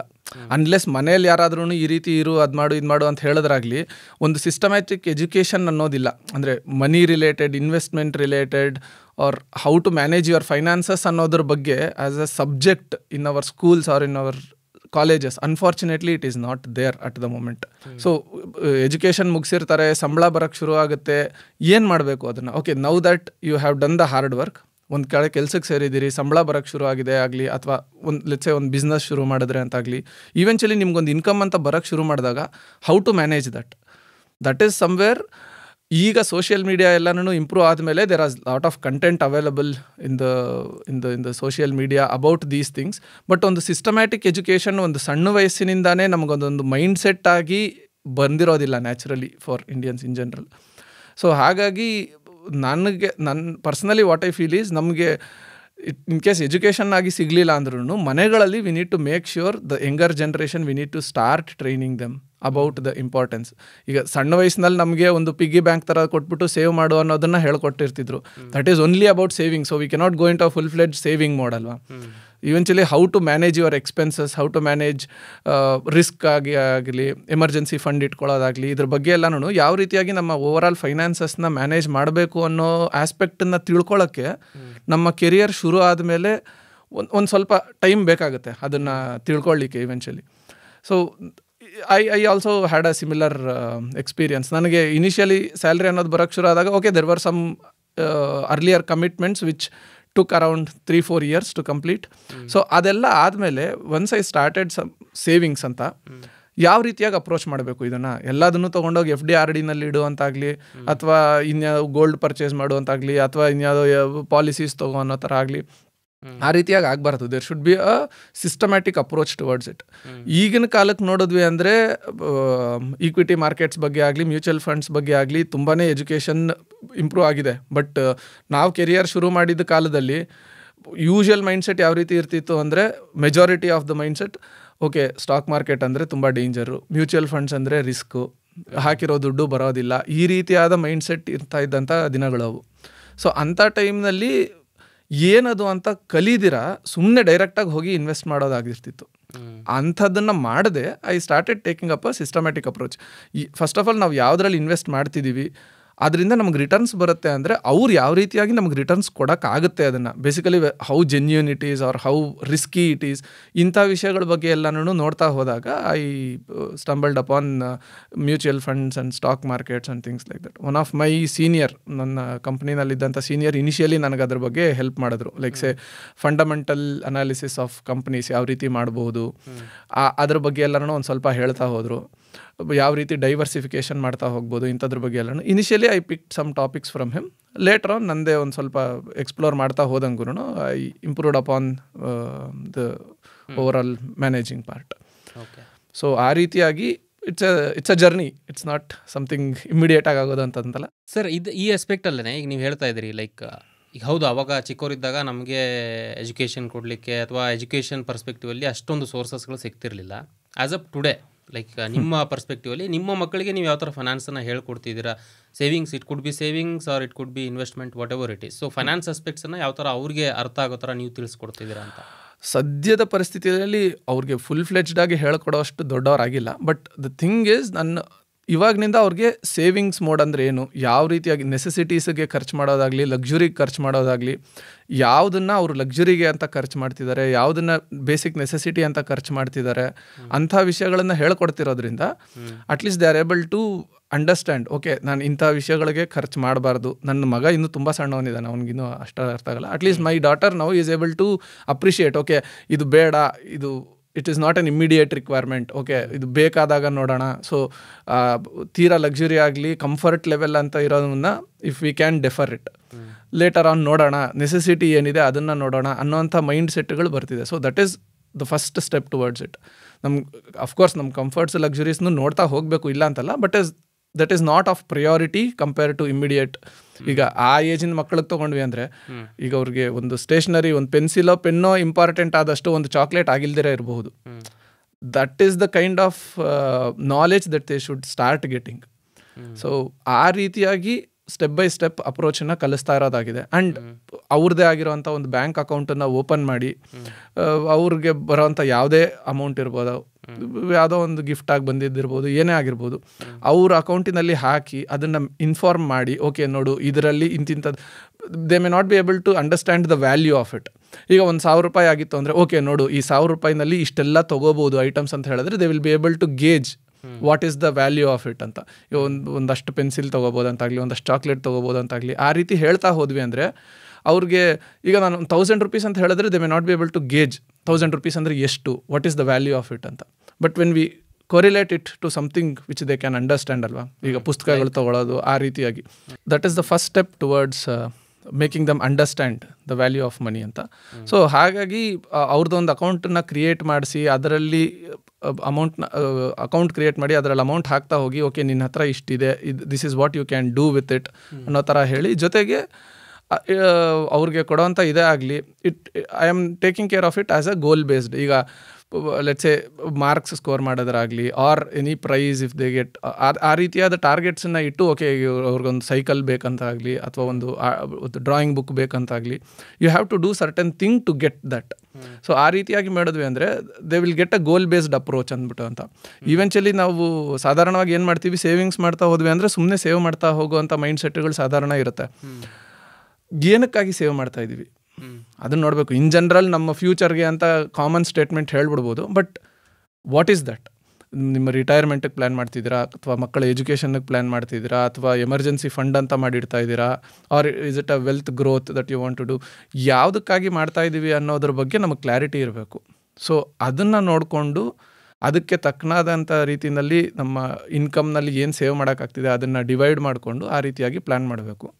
ಸೊ ಸ್ಟೆಪ್ ಬೈ ಸ್ಟೆಪ್ ಮಾಡ್ತಾ ಹೋಗೋದ್ರಿಂದ ಮಕ್ಕಳಿಗೆ already by the time they come to college ಅಲ್ವಾ, ಒಂದು ರೀತಿಯಾದ ಮೈಂಡ್ ಸೆಟ್ ಬಂದಿತ್ತು ಆಲ್ರೆಡಿ ಅಂದರೆ it will be easier for them to handle when they start earning. So ಆ ರೀತಿಯಾಗಿ ವ್ಯಾಲ್ಯೂ ಆಫ್ ಮನಿ ಆಗಲಿ, ಪವರ್ ಆಫ್ ಸೇವಿಂಗ್, ಕಾಂಪೌಂಡಿಂಗ್, ಇದ್ರ ಬಗ್ಗೆ ಎಲ್ಲನೂ ಹೇಳ್ಕೊಡ್ತಾ ಹೋಗೋದ್ರಿಂದ ಈಗಲಿಂದ ಅವ್ರಿಗೆ they will be able to easily appreciate when they actually do it ಅಂತ. ವೆಲ್, ಸೊ ಇದ್ರ ಪ್ರಕಾರ ಸರ್, ಅಂದರೆ ಇವತ್ತಿನ ಮಟ್ಟಿಗೆ to give the context to the viewer, money management, trading or investing, over all ವಿಚಾರಗಳನ್ನು ನೀವು ಯಾವ ಥರ ಮ್ಯಾನೇಜ್ ಮಾಡ್ತಾರೆ, ಅಥವಾ what exactly you are doing with money? Okay, trading ಆಗಲಿ ಇನ್ವೆಸ್ಟ್ಮೆಂಟ್ ಆಗಲಿ it's a small part of my money management part. Okay, ಈಗ in general ನೋಡ್ತೀವಿ ಅಂದರೆ ಎಲ್ಲದನ್ನು ತೊಗೊಂಡೋಗಿ ಒಂದೇ ಬ್ಯಾಸ್ಕೆಟ್ನಲ್ಲಿ ಹಾಕಲೂಬಾರ್ದು ನಾವು. ಸೊ ಬಂದಿರೋ ಎಲ್ಲ ಸೇವಿಂಗ್ಸನ್ನು ತೊಗೊಂಡೋಗಿ ನಾವು ಇಕ್ವಿಟೀಸಲ್ಲೋ ಸ್ಟಾಕ್ಸಲ್ಲೋ ಇನ್ವೆಸ್ಟ್ ಮಾಡ್ತೀವಿ ಅನ್ನೋದು it's clearly wrong idea. So ನಾನು the rule that I follow, ನಾನು ನಿಮ್ಗೆ ಅದನ್ನು ಎಕ್ಸ್ಪ್ಲೇನ್ ಮಾಡ್ತೀನಿ. Probably this is completely customised. So ಪ್ರತಿಯೊಬ್ಬ ವ್ಯಕ್ತಿಯ ಒಂದು ಅವರ ಮೈಂಡ್ ಸೆಟ್ಟಿನ ಮೇಲಾಗಲಿ ಅವರ ರಿಸ್ಕ್ ತೊಗೊಳ್ಳೋ ಅಂಥ ಇದ್ರ ಮೇಲೆ ಡಿಪೆಂಡ್ ಆಗುತ್ತೆ ಇದು ಯಾವ ರೀತಿ ಮಾಡ್ಬೋದು ಅಂತ. ನಾನು ಫಾಲೋ ಮಾಡ್ತಾ ಇರೋದು, I am comfortable with that kind of investment plan. So ನಾನು ಸಾಧಾರಣ ಹೇಗೆ ಮಾಡ್ತೀನಿ ಅಂದರೆ, ಈಗ ಒಂದು ಉದಾಹರಣೆಗೆ ಒಂದು 100 ರೂಪಾಯಿ ನನಗೆ ಇನ್ಕಮ್ ಆಗಿ ಬಂತು ಅಂದರೆ, could it be through business or it could be salary, anything in general 100 ರೂಪಾಯಿ ನನಗೆ ಇನ್ಕಮ್ ಆಗಿ ಬಂತು ಅಂದರೆ ಅದರಲ್ಲಿ ನನ್ನ ರೆಗ್ಯುಲರ್ ಎಕ್ಸ್ಪೆನ್ಸಸ್ ಲೆಟ್ಸೆ ಒಂದು 50 ರೂಪಾಯಿ ತನಕ ಹೋಯಿತು ಅಂತ ಇಟ್ಕೊಳ್ಳೋಣ. ಸೊ ರೆಸ್ಟ್ ಏನು ಉಳಿಯುತ್ತಲ್ಲ ನನಗೆ ಇನ್ವೆಸ್ಟ್ಮೆಂಟ್, ಅದಕ್ಕೆ ಇನ್ವೆಸ್ಟ್ಮೆಂಟ್ ಆಗಿ ಬಳಸಬೇಕಾಗಿರೋದು ನಾನು. ಸೊ ಮಿಕ್ಕಿದ 50 ರೂಪಾಯಿ is what I plan for savings. So ಅದರಲ್ಲಿ the way I divide it is, complete risk ತೊಗೊಳ್ಳೋವಂಥ ಈಕ್ವಿಟೀಸ್ನಲ್ಲೂ ಪೂರ್ತಿ ಹಾಕಕ್ಕೆ ಹೋಗಲ್ಲ. ಆ್ಯಂಡ್ ಈಗ ಡೆಟ್ ಫಂಡ್ಸ್ ಅನ್ನೋ ರೀತಿಯಲ್ಲಿ ಸುಮಾರು ಇದ್ದಾವೆ ನಮ್ದು. ಈಗ FD RDಗಳಿರ್ಬೋದು, ಡೆಟ್ ಫಂಡ್ಸ್ ಅಂದರೆ ಈಗ ಸಾವರಿನ್ ಗೋಲ್ಡ್ ಬಾಂಡ್ಸ್ ಇರ್ಬೋದು, ಅಥವಾ ಇನ್ವೆಸ್ಟ್ಮೆಂಟ್ ಇನ್ ಫಿಸಿಕಲ್ ಗೋಲ್ಡ್ ಆಗಿರ್ಬೋದು, ಅಥವಾ PPF ಅಥವಾ ಸುಕನ್ಯಾ ಸಮೃದ್ಧಿ ಇಂಥ plans, senior citizen saving schemes, ಇಂಥವೆಲ್ಲನೂ ಇದೆಲ್ಲ these are all debt funds. ಯಾಕೆಂದರೆ ನಮಗೆ ಅಸಲಿಗಂತೂ ಮೋಸ ಇರಲ್ಲ ಅದರಲ್ಲಿ. And there is a fixed percentage of interest that you get for it. ಅದೆಲ್ಲ ಡೆಟ್ ಫಂಡ್ಸ್ ಅಂದರೆ ಲೋ ರಿಸ್ಕ್ ಲೋ ರಿಟರ್ನ್ಸ್ ಅಂತ ಹೇಳ್ಬೋದು ಕಂಪ್ಯಾರಿಟಿವ್ಲಿ. ಸೊ ಅಂಥವುಗಳಲ್ಲಿ ಒಂದು ಪಾರ್ಟ್ ಆಫ್ ದ ಇನ್ವೆಸ್ಟ್ಮೆಂಟನ್ನು ಮಾಡ್ತಾ ಹೋಗ್ತೀನಿ. ಜೊತೆಗೆ next comes mutual funds. Mutual ಫಂಡ್ಸ್ನಲ್ಲಿ again one part of the investment. ಅದು medium risk and medium returns ಇರುವಂಥವು. ಮಿಕ್ಕಿದ್ದ ಪೋರ್ಷನ್ ಬಂದು ಸ್ಟಾಕ್ ಮಾರ್ಕೆಟ್ನಲ್ಲಿ ಇನ್ವೆಸ್ಟ್ಮೆಂಟ್ ಮಾಡ್ತಾ ಹೋಗ್ತೀನಿ. That is high risk high gains kind of ಇದು. ಸೊ ಈ ಇಂಡಿವಿಜುವಲ್ ಕಾಂಪೊನೆಂಟ್ಸ್ನಲ್ಲೂ ಕೂಡ again the way I have planned it is initially I will be taking more risk. So 40% of my savings ಅನ್ನು ತೊಗೊಂಡೋಗಿ stock ಇನ್ವೆಸ್ಟ್ಮೆಂಟ್ಸ್ನಲ್ಲಿ ಹಾಕ್ತಾ ಹೋಗ್ತೀನಿ. ಅಂದರೆ ಈಗ 50 ರೂಪಾಯಿ ಏನು ಉಳಿದಿತ್ತು ಅದರಲ್ಲಿ 40% ಅಂದರೆ 20 ರೂಪಾಯಿನಷ್ಟು ಸ್ಟಾಕ್ಸ್ ಮೇಲೆ ಹಾಕ್ತೀನಿ. ಇನ್ನು ಉಳಿದಿರೋ 30ರಲ್ಲಿ ಈಕ್ವಲ್ ಆಗಿ 30% ಅಂದರೆ 15 ರೂಪಾಯಿನ ಒಂದನ್ನ ಡೆಟ್ ಫಂಡ್ಸಲ್ಲಿ, ಇನ್ನು 15 ರೂಪಾಯಿನ ಮ್ಯೂಚುವಲ್ ಫಂಡ್ಸಲ್ಲಿ, ಆ ರೀತಿಯಾಗಿ 30 ಆ್ಯಂಡ್ 40 ಆಗಿ ಡಿವೈಡ್ ಮಾಡ್ತಾ ಹೋಗ್ತೀನಿ. After I cross 40-45 years I am planning to reduce that higher risk band. So stock ಮಾರ್ಕೆಟಿನ ಮೇಲಿನ ಇನ್ವೆಸ್ಟ್ಮೆಂಟ್ಸ್ನ ಪರ್ಸೆಂಟೇಜನ್ನ ಕಮ್ಮಿ ಮಾಡ್ತಾ ಬಂದು ಮ್ಯೂಚುವಲ್ ಫಂಡ್ಸಿನಲ್ಲಿ ಜಾಸ್ತಿ ಮತ್ತು ಡೆಟ್ ಫಂಡ್ಸ್ನಲ್ಲಿ ಜಾಸ್ತಿ ಮಾಡ್ತಾ ಹೋಗಿ ಇವೆಂಚುಲಿ ರಿಟೈರ್ಮೆಂಟ್ ಏಜ್ ಲೈಕ್ 55-60 ಇಯರ್ಸ್ಗೆ ಬರೋ ಅಷ್ಟೊತ್ತಿಗೆ slowly move majority of the investment towards debt funds ಅನ್ನೋ ಥರ ಸೇಫ್ ಇನ್ವೆಸ್ಟ್ಮೆಂಟ್ ಆಗಿ. ಸೊ ಅಷ್ಟೊತ್ತಿಗೆ ಕ್ಯಾಪಿಟಲ್ ಗ್ರೋತ್ ಸಫಿಷಿಯೆಂಟಾಗಿ ಆಗಿರುತ್ತೆ, ಯಾಕೆಂದರೆ ಹೈಯರ್ ರಿಸ್ಕನ್ನು ತೊಗೋತಾ ಇರ್ತೀನಿ. And by the time it comes to retirement ಇದು I will make sure capital is safe. So ಅಸಲಿ ಬಂಡವಾಳ ಏನಿರುತ್ತಲ್ಲ ಅದಕ್ಕೆ ಏನು ತೊಂದರೆ ಆಗದೆ ಇರೋ ರೀತಿಯಲ್ಲಿ ನೋಡ್ಕೊಳ್ಳೋದಾಗುತ್ತೆ. ಸೊ ಹಾಗಾಗಿ ಇಟ್ಸ್ ಅ ಗ್ರ್ಯಾಜುವಲ್ ಅಪ್ರೋಚ್. ಅದನ್ನು ಅವಾಗವಾಗ ರಿವಿಸಿಟ್ ಮಾಡ್ತಾ ಇರಬೇಕು ನಾವು ಯಾವ ರೀತಿ ಮಾಡ್ತಿದ್ದೀವಿ ಅಂತ. Again when it comes to debt funds, ಈಗ ಡೆಟ್ ಫಂಡ್ಸ್ನಲ್ಲಿ ನೋಡ್ತೀವಿ ಅಂದರೆ ಸುಮಾರು ಆಪ್ಷನ್ಸ್ ಇದ್ದಾವೆ. ಇವತ್ತಿನ ದಿನಕ್ಕೆ ನೋಡ್ತೀವಿ ಅಂದರೆ ಗಿಲ್ಟ್ ಫಂಡ್ಸ್ ಅಂತವಾಗಿರಬಹುದು, ಅಥವಾ ಗೋಲ್ಡ್ ಬೀಸ್, ಸಿಲ್ವರ್ ಬೀಸ್, ಇವು ಸ್ಟಾಕ್ ಮಾರ್ಕೆಟಿನ ಜೊತೆ ಲಿಂಕ್ಡ್ ಇದ್ರೂ ಕೂಡ ಅಂಡರ್ಲೈಯಿಂಗ್ ಅಸೆಟ್ ಬಂದು it's gold or silver. So ಕಮಾಡಿಟಿನೇ ಆಗುತ್ತೆ ಇವೆಂಚುಲಿ. ಅದು ಎಫೆಕ್ಟಿವ್ಲಿ ಗೋಲ್ಡ್ನಲ್ಲಾಗಲಿ ಸಿಲ್ವರ್ನಲ್ಲಾಗಲಿ ಇನ್ವೆಸ್ಟ್ ಮಾಡೋದು ರೀತಿಯಲ್ಲೇ ಆಗುತ್ತೆ. ಸೊ ಅದಾಗಿರ್ಬೋದು, ಅಥವಾ ಸಾವರಿನ್ ಗೋಲ್ಡ್ ಬಾಂಡ್ಸ್ ಇರ್ಬೋದು, ಅಥವಾ FD/RDs ನಾನು ಹೇಳ್ದಂಗೆ, PPF ಆಗಿರ್ಬೋದು. ಇಂಥ ಫಂಡ್ಸ್ನಲ್ಲಿ ಡೈವರ್ಸಿಫಿಕೇಷನ್ ಮಾಡ್ತಾ ಹೋಗೋದಾಗುತ್ತೆ. ಎಗೇನ್ ಎಲ್ಲದನ್ನು ತೊಗೊಂಡೋಗಿ ಒಂದರಲ್ಲೇ ಹಾಕೋದಲ್ಲ, maybe 2 or 3 you can opt. ಅದನ್ನು ಮಾಡಿಕೊಂಡು ಅದರಲ್ಲಿ ಇನ್ವೆಸ್ಟ್ ಮಾಡೋದಾಗುತ್ತೆ. ಎಗೇನ್ ಮ್ಯೂಚುವಲ್ ಫಂಡ್ಸ್ಗೆ ಅಂತ ಬಂದಾಗ ಎಗೇನ್ ಅದರಲ್ಲೂ ಕೂಡ ನಿಮಗೆ ತಿಳಿದಿರೋ ರೀತಿಯಲ್ಲೇ there are exhaustive amount of funds available. ಎಲ್ಲ ರೀತಿಯಾದ ಫಂಡ್ಸು ಇದೆ. ಲಾರ್ಜ್ ಕ್ಯಾಪು, ಮಿಡ್ ಕ್ಯಾಪು ಇದೆ, ಅಲ್ಲದೆ ನಮಗೆ ಸೆಕ್ಟರ್ ಸ್ಪೆಸಿಫಿಕ್ ಫಂಡ್ಸ್ ಇರ್ಬೋದು, ಆ ರೀತಿಯಾಗಿ ಎಲ್ಲನೂ ಇದೆ. And we can choose out of that. ಅಲ್ಲೂ ಡೈವರ್ಸಿಫಿಕೇಷನ್ ಅನ್ನೋ ಥರ ಮಾಡಿಕೊಂಡು ಒಂದು ಕಾಂಪೊನೆಂಟು ಸ್ಮಾಲ್ ಕ್ಯಾಪ್ಗೆ, ಒಂದು ಕಾಂಪೊನೆಂಟ್ ಮಿಡ್ ಕ್ಯಾಪು, ಇನ್ನೊಂದು ಕಾಂಪೊನೆಂಟ್ ಲಾರ್ಜ್ ಕ್ಯಾಪ್ ಫಂಡ್ಸ್ನಲ್ಲಿ ಹಾಕ್ಕೊಂಡು ಸೆಕ್ಟರ್ ಸ್ಪೆಸಿಫಿಕ್ ಲೈಕ್ ಸೇ ಫಾರ್ಮಸಿ ಅನ್ನೋ ಆ ಥರ ಸೆಕ್ಟರ್ಸ್ ಎವರ್ ಗ್ರೀನ್ ಇರೋವಂಥವು ಅವೆಲ್ಲ ಅಂಥ ಸೆಕ್ಟರ್ಸ್ನಲ್ಲಿ ಬರ್ಬೋದು ಸರ್. ಆ ಥರ ಅಂತಕ್ಕಂಥವು sorry to interrupt. FMCG funds ಇರ್ಬೋದು, FMCG ಪೋರ್ಟ್ಫೋಲಿಯೋಸ್ ಇರೋಂಥ ಸ್ಟಾಕ್ಸ್ ಇರುತ್ತೆ. ಅದರದ್ದು ಬ್ಯಾಸ್ಕೆಟನ್ನು ಕ್ರಿಯೇಟ್ ಮಾಡಿ ಒಂದು ಮ್ಯೂಚುವಲ್ ಫಂಡ್ಸ್ ಮಾಡಿರ್ತಾರೆ. ಸೊ FMCG ಫಂಡ್ಸ್ ಇರುತ್ತೆ, ಫಾರ್ಮಾ ಫಂಡ್ಸ್ ಇರುತ್ತೆ, IT ಫಂಡ್ಸ್ ಇರುತ್ತೆ, ಡಿಫೆನ್ಸ್ ರಿಲೇಟೆಡ್, ಈ ರೀತಿಯಾದ ಸ್ಪೆಸಿಫಿಕ್ ಮ್ಯೂಚುವಲ್ ಫಂಡ್ಸೇ ಬರುತ್ತೆ. ಅದು ಸ್ಪೆಸಿಫಿಕ್ ಟು ದಟ್ ಸೆಕ್ಟರ್. ಅಂಥವುಗಳನ್ನು ಮಾಡ್ಕೊಳ್ಳೋದ್ರಿಂದ ಡೈವರ್ಸಿಫಿಕೇಷನ್ ಇರುತ್ತೆ. ಸೊ ಬೇಸಿಕಲಿ ಈಗ ಮಾರ್ಕೆಟ್ ತೀರಾ ವೊಲಟೈಲ್ ಇದ್ದಾಗ ನಮ್ಮದು ಶಾರ್ಟ್ ಕ್ಯಾಪ್, ಇದು ಸ್ಮಾಲ್ ಕ್ಯಾಪ್ನಲ್ಲಿ ಇನ್ವೆಸ್ಟ್ ಮಾಡಿರೋವಂಥವು ಹೆಚ್ಚಿಗೆ ಲಾಸ್ ತೊಗೋಬೋದು. ಬಟ್ ಲಾರ್ಜ್ ಕ್ಯಾಪ್ನಲ್ಲಿ ಹಾಕಿರೋವಂಥವು ಒಂಥರ ಸ್ಟೇಬಲ್ ಆಗಿರುತ್ತೆ. ಸೊ ಅದೂ ಒಂದು ರೀತಿಯಾಗಿ ವಿತಿನ್ ಮ್ಯೂಚುವಲ್ ಫಂಡ್ ಪೋರ್ಟ್ಫೋಲಿಯೋ ನಮಗೆ ಒಂದು ರೀತಿಯಾದ ಬ್ಯಾಲೆನ್ಸ್ಡ್ ಅಪ್ರೋಚನ್ನ ಕೊಡ್ತಾ ಹೋಗುತ್ತೆ. ಸೊ ತುಂಬ ರಿಸ್ಕ್ ತೊಗೊಂಡ್ವಿ ಅನ್ನೋ ರೀತಿಯಲ್ಲೂ ಇರಲ್ಲ, ತೀರಾ ಕಮ್ಮಿ ರಿಸ್ಕ್ಗೆ ಮ್ಯೂಚುವಲ್ ಫಂಡ್ಸಲ್ಲಿ ಹಾಕಿದ್ವಿ ಅನ್ನೋ ರೀತಿಯಲ್ಲೂ ಇರಲ್ಲ. ಅಲ್ಲೂ ಒಂದು ರೀತಿಯಾದ ಕುಷನ್ ಇರುತ್ತೆ ನಮಗೆ. When it comes to stocks, again ಸ್ಟಾಕ್ಸ್ಗೂ ಮ್ಯೂಚುವಲ್ ಫಂಡ್ಸ್ಗೂ ನಮ್ಗೆ ಏನು ಡಿಫ್ರೆನ್ಸ್ ಆಗೋದು ಅಂದರೆ ಅಲ್ಲಿ ಒಬ್ಬ ಫಂಡ್ ಮ್ಯಾನೇಜರ್ ಅಂತ ಇರೋನು ನಮ್ಮ ಇದನ್ನು ನೋಡ್ಕೋತಿರ್ತಾನೆ. ನಮಗೆ ಪೂರ್ತಿ ಟೆಕ್ನಿಕಲ್ಸ್ ನೋಡೋಕ್ಕಾಗಲಿಲ್ಲ ಅಂತಾಗಲಿ, ಫಂಡಮೆಂಟಲ್ಸ್ ನೋಡೋಕ್ಕಾಗಲಿಲ್ಲ ಅಂದ್ರೂ they will take care to manage ಅಂದ್ಬಿಟ್ಟು ಅನ್ನೋದು ರೀತಿ ಆಗುತ್ತೆ. ಬಟ್ ನಿಮಗೆ ಟೈಮ್ ಸಿಗುತ್ತೆ, ಮಾಡ್ತೀನಿ, ಒಂದು ಸ್ಪೆಸಿಫಿಕ್ ಒಂದು ಸೆಟ್ ಆಫ್ ಕಂಪನೀಸನ್ನು ಐಡೆಂಟಿಫೈ ಮಾಡಿಕೊಂಡು ಇವುಗಳದ್ದು ಫಂಡಮೆಂಟಲ್ ಅನಾಲಿಸಿಸ್ ಆಗಲಿ, ಟೆಕ್ನಿಕಲ್ ಅನಾಲಿಸಿಸ್ಗಳು ಮಾಡಿಕೊಂಡು ನಾನು ಇನ್ವೆಸ್ಟ್ ಮಾಡ್ತೀನಿ ಅನ್ನೋ ರೀತಿಯಲ್ಲಿತ್ತು ಅಂದರೆ ಡೈರೆಕ್ಟಾಗಿ ಸ್ಟಾಕ್ಸ್ನಲ್ಲಿ ಇನ್ವೆಸ್ಟ್ ಮಾಡ್ಕೋತಾ ಹೋಗ್ಬೋದು. ಅದು ಒಂದು ಅಪ್ರೋಚು. ಇಲ್ಲ ಆ ರೀತಿಯಾಗಿ ಮಾಡೋಕ್ಕಾಗಲ್ಲ, ಕಷ್ಟ ಇದೆ ಅನ್ನೋ ಥರ ಆಯಿತು ಅಂದರೆ there are always funds like ETF ಇರುತ್ತವೆ. ನಿಫ್ಟಿ ಬೀಸ್ ಇರ್ಬೋದು, ಅಥವಾ ನಿಫ್ಟಿ 100 ಬೀಸ್ ಅಂತಿದೆ, ಜೂನಿಯರ್ ಬೀಸ್ ಅಂತಿದೆ. ಸೊ ಈಗ ನಿಫ್ಟಿ ಯಾವ ರೀತಿಯಾಗಿ ಮೂವ್ ಆಗುತ್ತೆ ಅದೇ ರೀತಿಯಲ್ಲಿ ನಿಫ್ಟಿ ಬೀಸ್ ಕೂಡ ಮೂವ್ ಆಗೋದಾಗುತ್ತೆ. ಬಟ್ ಅದು ನಿಮಗೆ ಯಾವುದೋ ಒಂದು ಸ್ಪೆಸಿಫಿಕ್ ಸ್ಟಾಕ್ನಲ್ಲಿ ಇನ್ವೆಸ್ಟ್ ಮಾಡಿದೆ ಅನ್ನೋ ರೀತಿಯಲ್ಲಿ ಇರಲ್ಲ. ಈಗ ನೀವು ನಿಫ್ಟಿನಲ್ಲಿ ಇನ್ವೆಸ್ಟ್ ಮಾಡೋಕ್ಕಾಗಲ್ಲ, ನಿಫ್ಟಿ 50ನಲ್ಲಿ 50 ಕಂಪ್ನಿಗಳಲ್ಲಿ ಇನ್ವೆಸ್ಟ್ ಮಾಡ್ಲಿಕ್ಕೆ ಆಗಲ್ಲ. ಸೊ ಹಾಗಾಗಿ ಏನು ಮಾಡ್ತೀರಿ, ನಿಫ್ಟಿ ಬೀಸ್ನಲ್ಲಿ ಹಾಕಿದ್ರಿ ಅಂದರೆ ನಿಫ್ಟಿ ಯಾವ ರೀತಿ ಮೂವ್ ಆಗುತ್ತೆ ಅದೇ ರೀತಿಯಲ್ಲಿ ಗ್ರೋತ್ ಇದರಲ್ಲೂ ಇರ್ತಾ ಹೋಗುತ್ತೆ. ಸೊ ಇಂಡಿವಿಜುವಲ್ ಸ್ಟಾಕ್ಗಳನ್ನು ನೋಡೋಕ್ಕೆ ನನಗೆ ಟೈಮ್ ಇಲ್ಲ ಅಂತಾಗಲಿ, ಅಥವಾ ಬರಲ್ಲ ಅಂತಾಗಲಿ, ಆ ರೀತಿಯಾಗಿ ಯೋಚನೆ ಇರೋವಂಥವ್ರು ಇಂಥವುಗಳಲ್ಲಿ ಇದನ್ನು ಮಾಡ್ಬೋದು. So I also invest in Nifty bees, junior bees, gold bees and silver bees. ಇವುಗಳಲ್ಲಿ ನನ್ನ ಪರ್ಸನಲ್ ಪೋರ್ಟ್ಫೋಲಿಯೋನಲ್ಲಿ ಇಂಥವೆಲ್ಲನೂ ಇದ್ದಾವೆ. ಸೊ ಆ ರೀತಿಯಾಗಿ ಈಕ್ವಿಟೀಸ್ ರಿಲೇಟೆಡ್ ಇದನ್ನು ಮಾಡ್ಕೋಬೋದು. ಸೊ ಡೆಟ್ ಫಂಡ್ಸ್ನಲ್ಲೂ ಎಗೇನ್ ಡೈವರ್ಸಿಫಿಕೇಷನ್ ಇರುತ್ತೆ, ಮ್ಯೂಚುವಲ್ ಫಂಡ್ಸ್ನಲ್ಲೂ ಡೈವರ್ಸಿಫಿಕೇಷನ್ ಇರುತ್ತೆ, ಪ್ಲಸ್ ಸ್ಟಾಕ್ ಮಾರ್ಕೆಟ್ನಲ್ಲಿ ಇನ್ವೆಸ್ಟ್ಮೆಂಟ್ಸ್ನಲ್ಲೂ ಡೈವರ್ಸಿಫಿಕೇಷನ್ ಮಾಡ್ಕೊಳ್ಳೋದ್ರಿಂದ ಓವರ್ ಆಲ್ ಏನೇ ಒಂದು ಸ್ವಲ್ಪ ಆ ಕಡೆ ಈ ಕಡೆ ಇದಾದ್ರೂ, ಮಾರ್ಕೆಟ್ ಸ್ವಲ್ಪ ಮೂವ್ ಆಯಿತು ಅಥವಾ ಬೇರೆ ಯಾವುದಾದ್ರೂ ನ್ಯೂಸಿಂದಾಗಲಿ ಏನಾದರೂ ಆಗಲಿ ಎಫೆಕ್ಟ್ ಆದರೂ ಕೂಡ ಅಷ್ಟೊಂದು ಡ್ರಾಸ್ಟಿಕ್ ಆಗಿ ನಮ್ಮ ಪೋರ್ಟ್ಫೋಲಿಯೋ ಲೆವೆಲ್ನಲ್ಲಿ ತೀರಾ ಹೆಚ್ಚಿಗೆ ಇಂಪ್ಯಾಕ್ಟ್ ಇರೋದಿಲ್ಲ ಅದರಿಂದಾಗಿ. ಅದು ಒಂದು. ಎರಡನೇ ಆಸ್ಪೆಕ್ಟು, ಈಗ ಎಗೇನ್ ಈ ರೀತಿ ಬ್ಯಾಲೆನ್ಸ್ ಔಟ್ ಮಾಡ್ಕೊಳ್ಳೋದ್ರಿಂದ ನಮಗೆ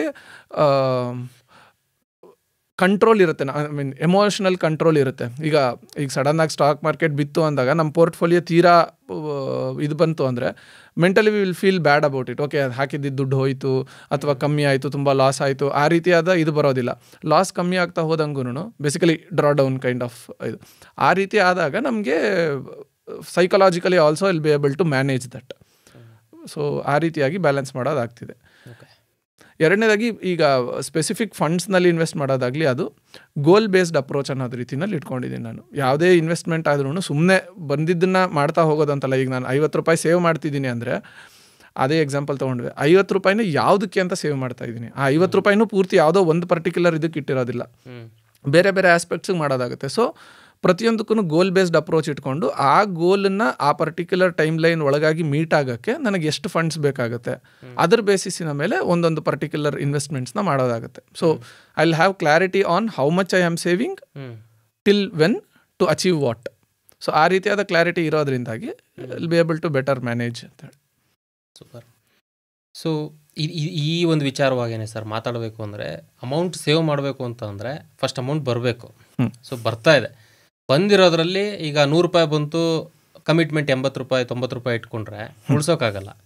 ಸೊ ಈಗ ನಿಮ್ಮ ವಿಚಾರದಲ್ಲಿ ನೀವು ಹೇಳಿದ್ರಿ at least your saving at least 50% of your capital ಅಂತ ಅಲ್ವಾ, ಬರೋ ಇನ್ಕಮಲ್ಲಿ. So how are you managing your expenses? That is very very important part of money management ನನ್ನ ಒಂದು ಅನಿಸಿಕೆ ಪ್ರಕಾರ. So how are you managing it? ಈಗೇನ್ 50% ಅನ್ನೋದು ನಾನು ಎಕ್ಸಾಂಪಲ್ ಆಗಿ ಕೊಟ್ಟಿದ್ದು. Initial period of the career obviously ಎಲ್ಲರಿಗೂ ಆ ರೀತಿಯಾದ ಎಫೆಕ್ಟ್ ಇದ್ದೇ ಇರುತ್ತೆ. ಕಮಿಟ್ಮೆಂಟ್ ತುಂಬ ಜಾಸ್ತಿ ಇರುತ್ತೆ, ಸೇವಿಂಗ್ಸ್ ತೀರಾ ಕಮ್ಮಿ ಇರುತ್ತೆ. ಅಂಥ ಟೈಮ್ಗಳಲ್ಲಿ ನಾವು ಏನು ಮಾಡ್ಕೋಬೇಕು ಅಂದರೆ, ಯಾವುದೇ ರೀತಿಯಾದ ಎಕ್ಸ್ಪೆಂಡಿಚರ್ಗೆ ಹೋಗ್ತಿರ್ಬೇಕಾದ್ರೆ, personally what I also did, so ಯಾವುದೇ ಒಂದು ಎಕ್ಸ್ಪೆಂಡಿಚರ್ಗೆ ಹೋಗಬೇಕಾದ್ರೆ ಈಸ್ ಇಟ್ ನೆಸೆಸರಿ, ಇಮ್ಮಿಡಿಯೇಟಾಗಿ ಮಾಡ್ಬೋದಾ, ಅಥವಾ ಮೇ ಬಿ ನಾನು can I delay it by 6 months. ಈಗ ಒಂದು 2 ವೀಲರ್ ತೊಗೊಳ್ಳೋದೇ ಇರ್ಬೋದು, ಅಥವಾ ಒಂದು ಕಾರ್ ತೊಗೊಳ್ಳೋದಿರ್ಬೋದು, ಮನೆ ತೊಗೊಳ್ಳೋ ಅಂಥದ್ದು ಇರ್ಬೋದು. These are the kind of commitments or goals which we want to have. ಈಗ ಯಾವುದಾದ್ರೂ ಈಗ ಎಜುಕೇಷನ್ ಲೋನು ಅಂಥದ್ದು ಯಾವುದಾದ್ರೂ ತೊಗೊಂಡಿದ್ದೀವಿ ಎಜುಕೇಷನ್ಗಾಗಿ, ಅದನ್ನು ತೀರಿಸಬೇಕು ಅನ್ನೋ ಥರ ಇತ್ತು ಅಂದರೆ I would say better first commit to that and close it off. ಯಾಕೆಂದರೆ ಅದು ಇನಿಷಿಯಲಿ ಫೈನಾನ್ಷಿಯಲ್ ಇಂಡಿಪೆಂಡೆನ್ಸ್ಗೆ ತುಂಬ ಮುಖ್ಯವಾದಂಥ ಪಾರ್ಟ್ ಏನು ಅಂದರೆ, ನಾವು ಆ ರೀತಿಯಾದ ಡೆಟ್ಸ್ ಯಾವುದನ್ನು ಇಟ್ಕೊಳ್ಳೋಕೆ ಹೋಗಬಾರ್ದು. ಅಂದರೆ ಪೆಂಡಿಂಗ್ ಇದನ್ನು ಇಟ್ಕೋತಾ ಹೋದ್ವಿ ಅಂದರೆ ಬೇಸಿಕಲಿ ಸಾಧಾರಣವಾಗಿ ಅಂಥವುಗಳಲ್ಲಿ ಇಂಟ್ರೆಸ್ಟ್ ರೇಟ್ಸ್ ಆಗಲಿ ಅದಾಗಲಿ ಜಾಸ್ತಿ ಇರ್ತಾ ಹೋಗುತ್ತೆ. ಸೊ ಈಗ ನೀವು ಒಂದು ಪರ್ಸನಲ್ ಲೋನು ಆ ಥರ ತೊಗೊಂಡ್ರೆ ಅಂದರೆ 11-12% ಇಟ್ಕೊಂಡು ಆ ಲೋನುಗಳನ್ನು ತೀರಿಸ್ಕೊಂಡು ಇಲ್ಲಿ 4-5% ಇಂಟ್ರೆಸ್ಟ್ ಅರ್ನ್ ಮಾಡೋ ಅಂಥವುಗಳಲ್ಲಿ ಸೇವ್ ಮಾಡ್ತಾ ಹೋಗೋದ್ರಲ್ಲಿ ಅರ್ಥ ಇಲ್ಲ. ಸೊ ಅಲ್ಲಿ ನೀವು ಆಲ್ರೆಡಿ ಇಂಟ್ರೆಸ್ಟ್ ಜಾಸ್ತಿ ಪೇ ಮಾಡ್ತಿರ್ತೀರಿ. ಎಲ್ಲಿ ನಿಮಗೆ ಇಂಟ್ರೆಸ್ಟ್ ಜಾಸ್ತಿ ಪೇ ಔಟ್ ಮಾಡ್ತಿರ್ತೀರಲ್ಲ ಅಂಥವುಗಳನ್ನು ಫಸ್ಟ್ ಮುಗಿಸ್ಕೊಂಡ್ರಿ ಅಂದರೆ that is indirectly a saving for you. ನೀವು ಅಷ್ಟು ಇಂಟ್ರೆಸ್ಟನ್ನು ಕಟ್ಟೋದಾಗಲಿ ಇದನ್ನಾಗಲಿ ಕಮ್ಮಿ ಆಗ್ತಾ ಇರುತ್ತೆ. So I would say first close with all such commitments. ಅದು ಆದಮೇಲೆ ಯಾವುದೇ ಒಂದು ಪರ್ಟಿಕ್ಯುಲರ್ ಇದನ್ನು, ಈಗ ನಾನು ಎಕ್ಸಾಂಪಲ್ ಹೇಳ್ದಂಗೆ ಗಾಡಿ ತೊಗೊಳ್ಳೋದಾಗಲಿ ಅಥವಾ ಒಂದು ಫೋನ್ ತೊಗೊಳ್ಳೋದೇ ಇರ್ಬೋದು, is it really necessary as of now? ಅದು ಇನಿಷಿಯಲ್ ಡೇಸ್ನಲ್ಲಿ ಮಾಡ್ಕೋಬೇಕಾಗುತ್ತೆ ನಾವು. ಯಾಕೆಂದರೆ ಅನ್ಲೆಸ್ ವಿ ಡೂ ದ್ಯಾಟ್, ಆ ಇನಿಷಿಯಲ್ ಫಂಡ್ಸನ್ನು ರೆಡಿ ಮಾಡ್ಕೊಳ್ಳೋದಾಗಲಿ, ಕ್ಯಾಪಿಟಲ್ನ ಗ್ರೋತ್ ಮಾಡೋದಕ್ಕೆ ಅದು ಬರೋದು ಕಷ್ಟ ಆಗುತ್ತೆ. ಒಂದು ಸರ್ತಿ ನಮ್ಮ ಆ ಕ್ಯಾಪಿಟಲ್ ಒಂದು ಸಿಗ್ನಿಫಿಕೆಂಟ್ ನಂಬರನ್ನು ರೀಚ್ ಆಯಿತು ಅಂದರೆ money will start earning money. So ನಮ್ಗೆ ಅಷ್ಟೊಂದು ಅದ್ರ ಬಗ್ಗೆ ಯೋಚನೆ ಮಾಡಬೇಕು ಅನ್ನೋದು ಇರೋದಿಲ್ಲ. Initial days of the career ಅದು ಭಾರಿ ಮುಖ್ಯ ಆಗುತ್ತೆ. ನಾವು ಸ್ಪೆಂಡ್ ಮಾಡ್ತಾ ಇರೋದು is it on a necessity or is it on a comfort level or is it luxury? Luxury related I would clearly say initial ಪಾರ್ಟ್ನಲ್ಲಿ ಮರೆತು ಬಿಡಿ. ಯಾಕೆಂದರೆ that is where your career is starting. ಅಂಥ ಟೈಮ್ನಲ್ಲಿ you should start thinking of having a financial growth. So ಅಂಥ ಟೈಮ್ನಲ್ಲಿ luxuries ಕೊಟ್ಟೋದ್ವಿ ಅಂದರೆ ಆಮೇಲೆ ನೀವು ಸೇವ್ ಮಾಡಿರೋದೇ ಅಮೌಂಟ್ ಇಲ್ಲ ಅಂದರೆ you should first earn money for that money to earn money. So eventually ಅದನ್ನೇ ಅಲ್ಲೇ ಪ್ರಾಬ್ಲಮ್ ಮಾಡ್ಕೊಳಕ್ಕೆ ಹೋಗಬಾರ್ದು. ಅದು ಬಂದ ನಂತರ then you can start slowly thinking of okay ಇದು ನನಗೆ ಕಂಫರ್ಟ್ಗೆ ಬೇಕಿದ್ದರೂ ಕೂಡ I can manage to spend towards that ಅಂತ ಆ ರೀತಿಯಾಗಿ ಮಾಡ್ಕೊಂಡು ಹೋಗ್ಬೋದು. ಇನಿಷಿಯಲ್ ಡೇಸ್ನಲ್ಲಿ ನೆಸೆಸಿಟೀಸ್ಗೆ ಮಾತ್ರ ಖರ್ಚು ಮಾಡಿಕೊಂಡು ಆ ನೆಸೆಸಿಟೀಸ್ನಲ್ಲೂ ಇಮ್ಮಿಡಿಯೇಟ್ ನೆಸೆಸಿಟಿ ಯಾವುದಿದೆ, ಈಗ ಒಂದು ಗಾಡಿ ಆಫೀಸ್ಗೆ ಹೋಗೋಕ್ಕೆ ಗಾಡಿ ಬೇಕಾಗಿರ್ಬೋದು, ಅಥವಾ ಒಂದು ಹೊಸ ಫೋನ್ ತೊಗೊಳೋದಿರ್ಬೋದು. ಈಗ ಸದ್ಯದಲ್ಲಿರೋ ಫೋನ್ ಏನೂ ತೊಂದರೆ ಆಗಿಲ್ಲ ಅಂದರೆ ಆಫೀಸ್ಗೆ ಹೋಗೋಕ್ಕೆ ಗಾಡಿ ನೆಸೆಸಿಟಿ ಆಯಿತು ಅಂದರೆ first I should invest on that, not on the phone. Phone damage ಆಗಿದೆ, ಗಾಡಿಗೆ ನಾನು ಪಬ್ಲಿಕ್ ಟ್ರಾನ್ಸ್ಪೋರ್ಟ್ ತೊಗೋಬೋದು ಅನ್ನೋ ರೀತಿಯಾದ ಮೈಂಡ್ ಸೆಟ್ ಇತ್ತು ಅಂದರೆ then I can go the other way around. So ನಮ್ಮ ಪ್ರಿಯಾರಿಟೀಸ್ ಏನಿದೆ, ಇಮ್ಮಿಡಿಯೇಟಾಗಿ ಯಾವುದಕ್ಕೆ ನಾನು ಸ್ಪೆಂಡ್ ಮಾಡಬೇಕಿದೆ ನೆಸೆಸಿಟಿನಲ್ಲಿ ಅನ್ನೋದನ್ನು ನೋಡಿಕೊಂಡು ಅದರ ಬೇಸಿಸಿನ ಮೇಲೆ ಇನ್ವೆಸ್ಟ್ ಮಾಡ್ತಾ ಹೋಗಬೇಕು initial part of the career. ಆವಾಗ ನಮ್ಗೆ ಆ ಇನಿಷಿಯಲ್ ಫಂಡ್ ಏನು ಬೇಕಾಗಿರ್ತಲ್ಲ ಅದು ಕ್ರಿಯೇಟ್ ಆಗುತ್ತೆ. ಅದಾದಮೇಲೆ what we should concentrate on is compounding. So ಯಾವ ರೀತಿಯಾಗಿ ಬಂದಿರೋ ಹಣವನ್ನು ಈಗ ಅದರಿಂದ ಏನೋ ಇಂಟ್ರೆಸ್ಟ್ ಅದು ಬರ್ತಾ ಹೋಗುತ್ತೆ ಮಾಡ್ತಾ ಹೋಗುತ್ತೆ. ಸೊ ಐದರ್ ಎರಡು ರೀತಿಲಾಗುತ್ತೆ. ಅದು ಬಂದಿರೋ ಇಂಟ್ರೆಸ್ಟನ್ನು ನಾನು ನನ್ನ ಇದಕ್ಕಾಗಲಿ ಡೇ ಇನ್ ಡೇ ಔಟ್ ಆ್ಯಕ್ಟಿವಿಟೀಸಿಗೆ ಬಳಸ್ತಾನೂ ಹೋಗ್ಬೋದು, ಇಲ್ಲ ನನಗದು ಬೇರೆ ಇದರಲ್ಲಿ ನನಗೆ ಮ್ಯಾನೇಜ್ ಆಗ್ತಿದೆ ಅನ್ನೋ ರೀತಿನಲ್ಲಿತ್ತು ಅಂದರೆ you allow it to compound. ಅದನ್ನು ಮತ್ತೆ ರೀಇನ್ವೆಸ್ಟ್ ಮಾಡಿಕೊಂಡು you allow it to compound. Effect of compounding ನಮಗೆ 1 ತಿಂಗಳು 2 ತಿಂಗಳಲ್ಲಿ ಗೊತ್ತಾಗದೇ ಇರ್ಬೋದು, but if you consider a long term of 4 years 5 years ಅದರ ಎಫೆಕ್ಟೇ ಬೇರೆ ರೀತಿಯಲ್ಲಿರುತ್ತೆ, ಕಾಂಪೌಂಡಿಂಗಿನ ಎಫೆಕ್ಟು. ಸೊ ಹಾಗಾಗಿ ಅದು ನಮಗೆ ಗೊತ್ತಾಗಬೇಕಂದ್ರೆ ಲಾಂಗರ್ ಟರ್ಮ್ ಕಾಯಬೇಕು. ನಮಗೆ ತೊಂದರೆ ಏನಾಗುತ್ತೆ ಅಂದರೆ unless someone who has done that and had good results ಅಂಥವ್ರು ಹೇಳೋ ತನಕನೂ ನಮಗೆ ಗೊತ್ತಿರಲ್ಲ. ನಮ್ಮ ಪರ್ಸನಲಿ ಎಕ್ಸ್ಪೀರಿಯನ್ಸ್ ಆದಾಗ ವಿ ಕ್ಯಾನ್ ಕ್ಲಿಯರ್ಲಿ ಸಿ. ಈಗ ಲಾಸ್ಟ್ 5 yearsನಲ್ಲಿ I can see that compounding effect ಯಾವ ರೀತಿ ಇದೆ ಅನ್ನೋದು ನನ್ನ ಪರ್ಸನಲ್ ಇನ್ವೆಸ್ಟ್ಮೆಂಟ್ಸಿಂದ ನನಗೆ ಅರ್ಥ ಆಗಿದೆ. Unless I start doing that I will not realise. ಆ ಫಸ್ಟ್ ಟೈಮ್ ಯಾರಾದರೂ ಹೇಳೋದಿರುತ್ತಲ್ಲ, ಅದು ಯಾರು ಹೇಳಬೇಕು ಅಂದರೆ ಅದನ್ನು ಎಕ್ಸ್ಪೀರಿಯನ್ಸ್ ಮಾಡಿರೋ ಅಂಥವ್ರ ಕಡೆಯಿಂದ ಬಂತು ಅಂದರೆ it will add value. So ಅಂಥ ರೀಸನ್ಗಳಲ್ಲಿ ಫ್ಯಾಮಿಲಿ ಸರ್ಕಲ್ನಲ್ಲಿರ್ಬೋದು, ಮಕ್ಕಳಿಗಿರ್ಬೋದು, ಇಂಥ ಫೈನಾನ್ಷಿಯಲ್ ಎಜುಕೇಷನ್ಸನ್ನು ನಾವು ಕೊಡಬೇಕಾದಾಗ ಇಂಥ ಆಸ್ಪೆಕ್ಟ್ಸ್ನೆಲ್ಲನೂ ಹೇಳ್ಕೊಡ್ಬೇಕು ಅಂತ ನಾನು ಹೇಳೋದು. ಸೊ ಅದನ್ನು ಹೇಳ್ಕೊಟ್ಟಿದ್ವಿ ಅಂದರೆ ಅವರು when they start with the career they will already know okay ಈ ಥರ ಕಾಂಪೌಂಡಿಂಗ್ ಅನ್ನೋದು ಒಂದಿದೆ, ನಾನು ಈ ರೀತಿ ಮಾಡ್ಬೋದು, ಯಾವುದಕ್ಕೆ ನಾನು ಖರ್ಚು ಮಾಡಬೇಕು, ಯಾವುದಕ್ಕೆ ಖರ್ಚು ಮಾಡಬಾರ್ದು, ಆ ಆಸ್ಪೆಕ್ಟ್ಸ್ ಎಲ್ಲ ನನಗೆ ಗೊತ್ತಿತ್ತು ಅಂದರೆ it is easier for anyone to go through their financial journey ಅಂತ. So this is like expenses management was ಆಯಿತು ಅಂದರೆ ಓವರಾಲ್ ಮನಿ ಆಸ್ಪೆಕ್ಟಲ್ಲಿ. But let's talk about the hot topic ಅಂದರೆ ಟ್ರೇಡಿಂಗ್ ಬಗ್ಗೆ. ಸೊ ಬೇಸಿಕಲಿ ಸೊ ಅಷ್ಟು easy ಅಲ್ಲ, like because personally ಆ ಒಂದು ಏರಿಯಾದಲ್ಲಿ ನಾನು ಕೆಲಸ ಮಾಡ್ತಾ ಇರೋದ್ರಿಂದ I know how what it takes lot of toll. So ತುಂಬ ಟೈಮು ತೊಗೊಳುತ್ತೆ, ಎಫರ್ಟ್ ತೊಗೊಳುತ್ತೆ. ಸೊ ನಿಮ್ಮ ಇಷ್ಟು ಬ್ಯುಸಿ ಶೆಡ್ಯೂಲಲ್ಲಿ how you thought about trading? First of all trading ಯಾವ ಥರ ಜರ್ನಿ ಸ್ಟಾರ್ಟ್ ಆಯಿತು ನಿಮ್ಮದು? How you got into trading? ನಾನು ಮುಂಚೆ ಹೇಳ್ದಂಗೆ ನನ್ನ ಸೀನಿಯರ್ ಒಬ್ಬರು ನನಗೆ ಈ ಸ್ಟಾಕ್ ಮಾರ್ಕೆಟಿನ ಬಗ್ಗೆ ಹಾನೆಸ್ಟ್ಲಿ ಸ್ಪೀಕಿಂಗ್ ನನಗೆ 2018 ಆ ಟೈಮ್ನಲ್ಲಿ ಅರೌಂಡ್ ಅವೇರ್ನೆಸ್ ಅನ್ನೋದು ಬಂದಿದ್ದು. I started my career in 2007. So almost for a decade ನಾನು ಸ್ಟಾಕ್ ಮಾರ್ಕೆಟ್ ಕಡೆ ತಿರುಗಿ ನೋಡಿದ್ದವನು ಅಲ್ಲ.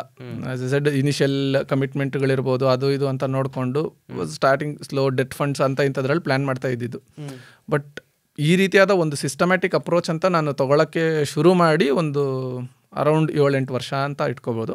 ನನಗೆ ಸ್ಟಾಕ್ ಮಾರ್ಕೆಟಿನ ಬಗ್ಗೆ ಪರ್ಸ್ನಲಾಗಿ ಇದು ಇನ್ಫಾರ್ಮೇಷನ್ ಸಿಕ್ಕಿವ ಅದ್ರ ಬಗ್ಗೆ ನಾನು ಎಕ್ಸ್ಪ್ಲೋರ್ ಮಾಡೋಕ್ಕೆ ಶುರು ಮಾಡಿದ್ದು ಅರೌಂಡ್ 6-7 ವರ್ಷದ ಹಿಂದೆ ಅಂತ ಹೇಳ್ಬೋದು. 2017-18 ಟ್ರೇಡಿಂಗ್ ಆಕ್ಟಿವ್ ಟ್ರೇಡಿಂಗ್ ಎಷ್ಟು ದಿನ ಆಯಿತು ಸರ್? ಎಷ್ಟು ವರ್ಷ ಆಯಿತು? It's I think 5 years or 6 years problem. Covid time around 2020 ಟೈಮ್ನಲ್ಲಿಗೆ ನಾನು ಸ್ಟಾರ್ಟ್ ಮಾಡಿದ್ದೆ. ಅಲ್ಲಿ ತನಕನೂ I was aware of stock market. ಅಲ್ಲಿ ಇಲ್ಲಿ ಸಣ್ಣ ಪುಟ್ಟ ಸ್ಟಾಕ್ಗಳಲ್ಲಿ ಇನ್ವೆಸ್ಟ್ ಮಾಡೋದು ಆ ರೀತಿಯಾಗಿ ಮಾಡ್ತಿದ್ದೆ. ಜೊತೆಗೆ ಒಂದು ಸ್ವಲ್ಪ ಡಿಸ್ಕ್ರಿಷನರಿ ಟ್ರೇಡ್ಸ್ ಎಲ್ಲನೂ ಟ್ರೈ ಮಾಡಿದೆ.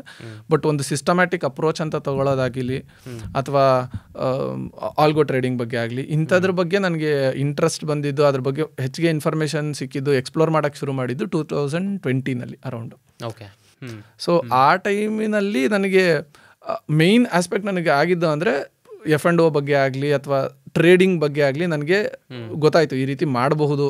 That's one part where we can earn. ಅದಕ್ಕಿಂತ ಮುಂಚೆ you are into investing already. Investment ಅಂದರೆ ಸ್ಟಾಕ್ ಮಾರ್ಕೆಟಿನ ಬಗ್ಗೆ ಗೊತ್ತಾಗಿದ್ದು 2017-18 ಟೈಮ್ಗೆ.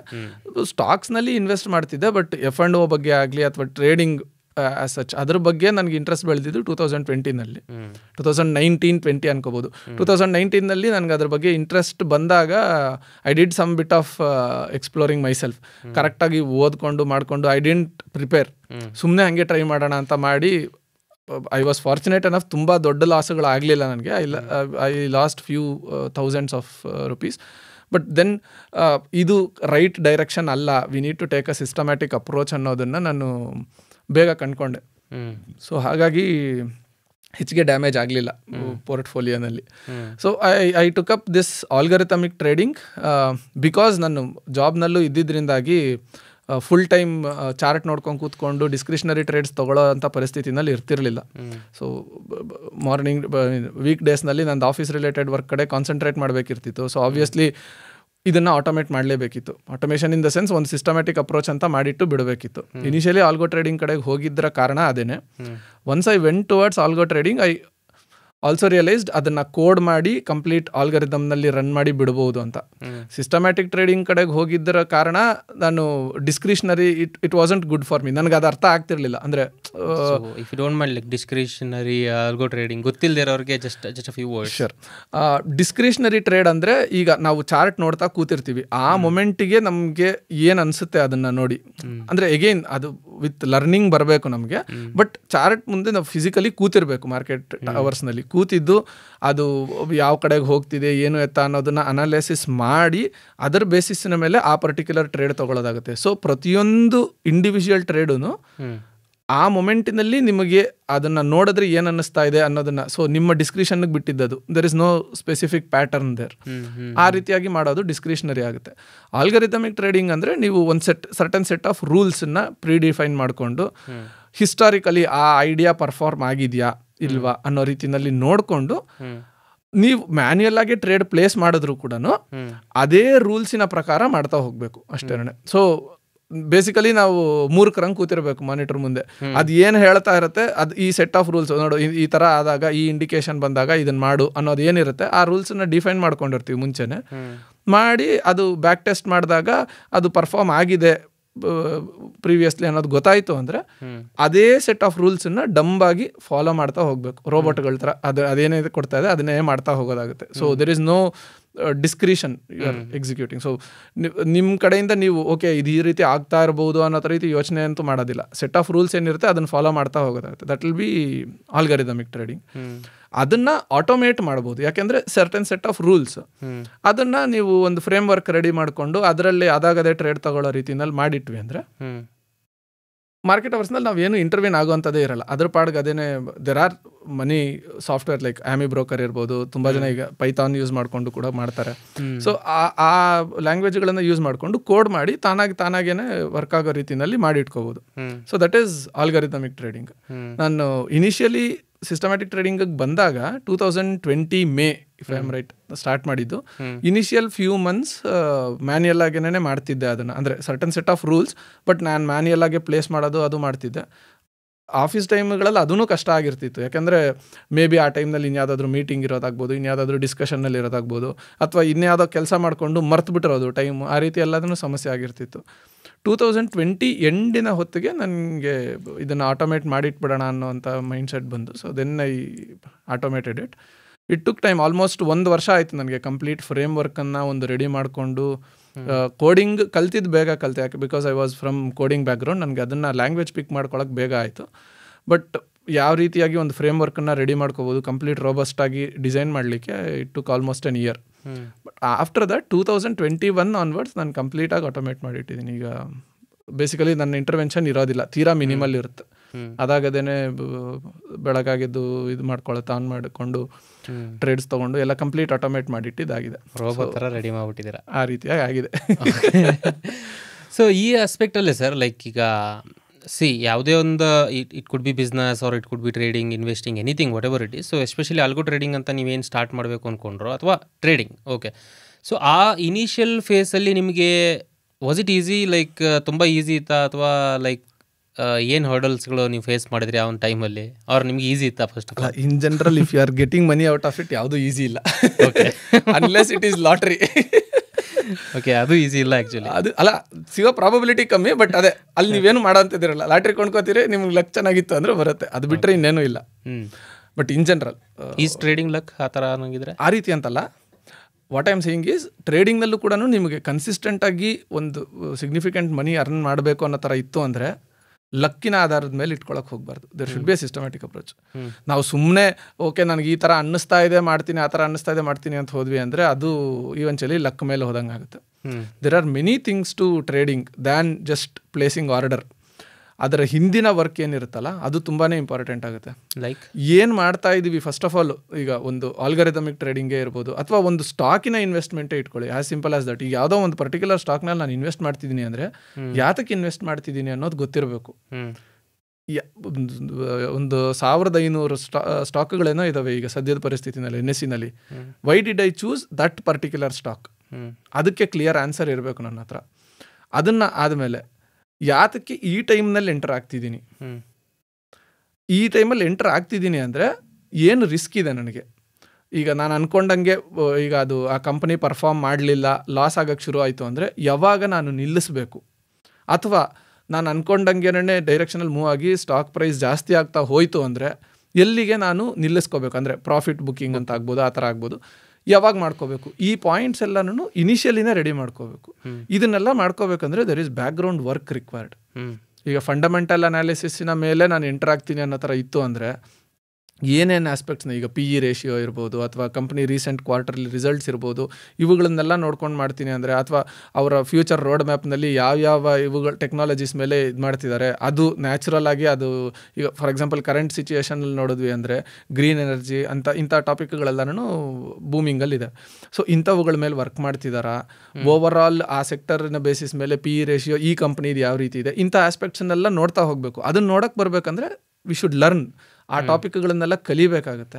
ಸುಮ್ಮನೆ ಈಗ ನಾವು ಸುಮಾರು ಜನ ಇನಿಷಿಯಲಿ ಶುರು ಮಾಡಿದಾಗ ಏನು ಮಾಡ್ತೀವಿ, ಓಕೆ ನ್ಯೂಸ್ನಲ್ಲಿ ಯಾರೋ ಹೇಳ್ತಿದ್ದಾನೆ, ಅವ್ನು ಎಕ್ಸ್ಪರ್ಟ್ ಇದ್ದಾನೆ, ಅವ್ನು ಹೇಳ್ತಿದ್ದಾನೆ, ನಾನು ಅದರಲ್ಲಿ ಇನ್ವೆಸ್ಟ್ ಮಾಡ್ತೀನಿ ಅನ್ನೋ ಥರ ಹೋಗ್ತೀವಿ. ಈಗ ಲಾಸ್ ಆಗಲಿ ಪ್ರಾಫಿಟ್ ಆಗಲಿ ಅವ್ನು ತೊಗೊಂಡು ಹೋಗಲ್ಲ, ಬಟ್ ಲಾಸ್ ಆದರೆ ಅವನೇನು ಕಟ್ಕೊಡೋದಿಲ್ಲ ನಮಗೆ. ಈವೆಂಚುಲಿ ನಾವು ಅರ್ನ್ ಮಾಡಿರೋ ದುಡ್ಡನ್ನು ನಾವು ಅದರಲ್ಲಿ ಹಾಕ್ತಿರೋದು. ಅದನ್ನು ಹಾಕಬೇಕಾದಾಗ ಈಗ ಆ ಸಂಬಳ ಬರಬೇಕು ಅಂತಾಗಲಿ ಅಥವಾ ಬಿಸ್ನೆಸ್ಸಿಂದ ಆ ದುಡ್ಡು ಬರಬೇಕು ಅಂದರೆ ನಾವು ಎಷ್ಟು ಕಷ್ಟಪಟ್ಟಿರ್ತೀವೋ ಅದಕ್ಕೆ 10ರಷ್ಟು ಯೋಚನೆ ಮಾಡಬೇಕು, ಮತ್ತು ಬಂದಿರೋ ದುಡ್ಡು ಹೋಗಬಾರ್ದು ಅನ್ನೋದಕ್ಕೆ. ಸೊ ಆ ಇಂಟೈರ್ ಡೀಟೇಲ್ಸನ್ನು ನಾವು ಫಸ್ಟ್ ಕಲೆಕ್ಟ್ ಮಾಡ್ಕೋಬೇಕು. ಏನೇನೆಲ್ಲನೂ ಚೆಕ್ ಮಾಡಬೇಕು ಅನ್ನೋದನ್ನು ನೋಡಿಕೊಂಡು we should be responsible for what we are investing. ಯಾರೋ ಹೇಳಿದ್ರು, ಏನೋ ಮಾಡಿದ್ರು, ಅಥವಾ ಈಗೆಲ್ಲ ಸುಮಾರು ಸ್ಕ್ಯಾಮ್ಗಳು ಬೇರೆ ಶುರು ಆಗಿದ್ದಾವೆ. ನಾವು 1 ತಿಂಗಳಲ್ಲಿ ಡಬಲ್ ಮಾಡಿಬಿಡ್ತೀವಿ, 1 ವಾರದಲ್ಲಿ ಅಷ್ಟು ರಿಟರ್ನ್ಸ್ ಕೊಡ್ತೀವಿ ಅಂತೆಲ್ಲ ಅದನ್ನು ನಚ್ಕೊಂಡು ಹಾಕಿದ್ವಿ ಅಂದರೆ ನಮ್ಮ ದುಡ್ಡನ್ನು ಅವ್ರು ಜೆನ್ಯೂನ್ ಇರಲಿ ಇಲ್ಲದೆ ಹೋಗಲಿ ಇನ್ಯಾರ ಬೇಸಿಸ್ ಮೇಲೂ ನೋಡಿಕೊಂಡು ನಮ್ಮ ದುಡ್ಡನ್ನು ಅವ್ರ ಕಡೆಗೆ ಹಾಕ್ತಿದ್ದೀವಿ ಅಂದರೆ ಆ ರಿಸ್ಕನ್ನು ತೊಗೋತಾ ಇದ್ದೀವಿ ನಾವು. ಸೊ ಅದು ಪೂರ್ತಿ ಲಾಸ್ ಆದರೆ ಅದು ನಾವೇ ಜವಾಬ್ದಾರರು. ಅದಕ್ಕೆ ಅವ್ರನ್ನ ಬ್ಲೇಮ್ ಮಾಡಿ ಏನೂ ಯೂಸ್ ಇಲ್ಲ ಅದರಿಂದಾಗಿ. ಸೊ ನಮ್ಮ ಇನ್ವೆಸ್ಟ್ಮೆಂಟ್ಗಳಿಗಾಗಲಿ ನಮ್ಮ ರಿಟರ್ನ್ಸ್ಗಳಿಗಾಗಲಿ ನಾವು ಜವಾಬ್ದಾರರಾಗಬೇಕು. ಅದಾಗಬೇಕಂದ್ರೆ ನಮಗೆ ಗೊತ್ತಿರಬೇಕು ಏನು ಮಾಡ್ತಿದ್ದೀವಿ ಅಂತ. ಆ ಎಂಟೈರ್ ಇದನ್ನು ನಾವು ಕಲಿಬೇಕು. First we should take time. ನಾವೀಗ ಒಂದು ಕೆಲಸಕ್ಕೆ ಸೇರಬೇಕು ಅಂದರೆ 10 ವರ್ಷ ತನಕ ಸ್ಕೂಲಿಂಗ್ ಮಾಡಿ 2 ವರ್ಷ 11th 12th ಆದ್ವಿ, PUC ಆಗಲಿ ಮುಗಿಸಿ ಆಮೇಲೆ ಒಂದು ಗ್ರ್ಯಾಜುಯೇಷನ್ 3 ವರ್ಷನೋ 4 ವರ್ಷನೋ 5 ವರ್ಷನೋ ಮಾಡಿ ಇಷ್ಟೆಲ್ಲ ಮಾಡಿ ಕೆಲಸಕ್ಕೆ ರೆಡಿ ಆಗ್ತೀವಿ.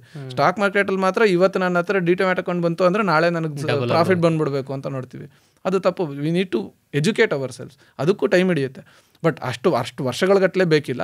ಪ್ರಾಬಬ್ಲಿ ಫ್ಯೂ ಮಂತ್ಸ್ ಡೆಡಿಕೇಟೆಡ್ ಆಗಿ ನಾವು ಟೈಮ್ ಸ್ಪೆಂಡ್ ಮಾಡಿದ್ವಿ ಅಂದರೆ ಏನು ನಡೀತಾ ಇದೆ ಅಂತ ಗೊತ್ತಾಗೋದಕ್ಕೆ one of the advantages we have is the social media. ನಮಗೀಗ ಒಂದು ಯೂಟ್ಯೂಬ್ನಲ್ಲಾಗಲಿ ಟ್ವಿಟರ್ನಲ್ಲಾಗಲಿ ಎಷ್ಟು ಇನ್ಫಾರ್ಮೇಷನ್ ಸಿಗುತ್ತೆ ಅಂದರೆ ಅದು ಅಷ್ಟು ಇನ್ಫಾರ್ಮೇಷನ್, ಕಂಪ್ಲೀಟ್ ಇನ್ಫಾರ್ಮೇಷನ್ ಸಿಗುತ್ತೆ ನಮಗೆ. We need to pick it up. ತೊಗೊಂಡು ನಾವು ಟೈಮ್ ಸ್ಪೆಂಡ್ ಮಾಡಿ, ಟೈಮ್ ಈಸ್ ಮನಿ, ಅಲ್ಲಿ ನಾವು ಆ ಟೈಮನ್ನು ಸ್ಪೆಂಡ್ ಮಾಡಿ ಕಲಿತು ಆಮೇಲೆ ಇನ್ವೆಸ್ಟ್ಮೆಂಟ್ ಮಾಡ್ತಾ ಹೋಗ್ತೀವಿ ಅಂದರೆ we will be able to succeed. So ಸುಮ್ಮನೆ ಯಾರೋ ಹೇಳಿದ್ರು ಮಾಡಿದ್ರು ಅನ್ನೋದು ಅದು ಆ ರೀತಿ ಮಾಡೋಕ್ಕೆ ಹೋಗಬಾರ್ದು ಅನ್ನೋದು ನನ್ನ ಪರ್ಸನಲ್ ಒಪಿನಿಯನ್.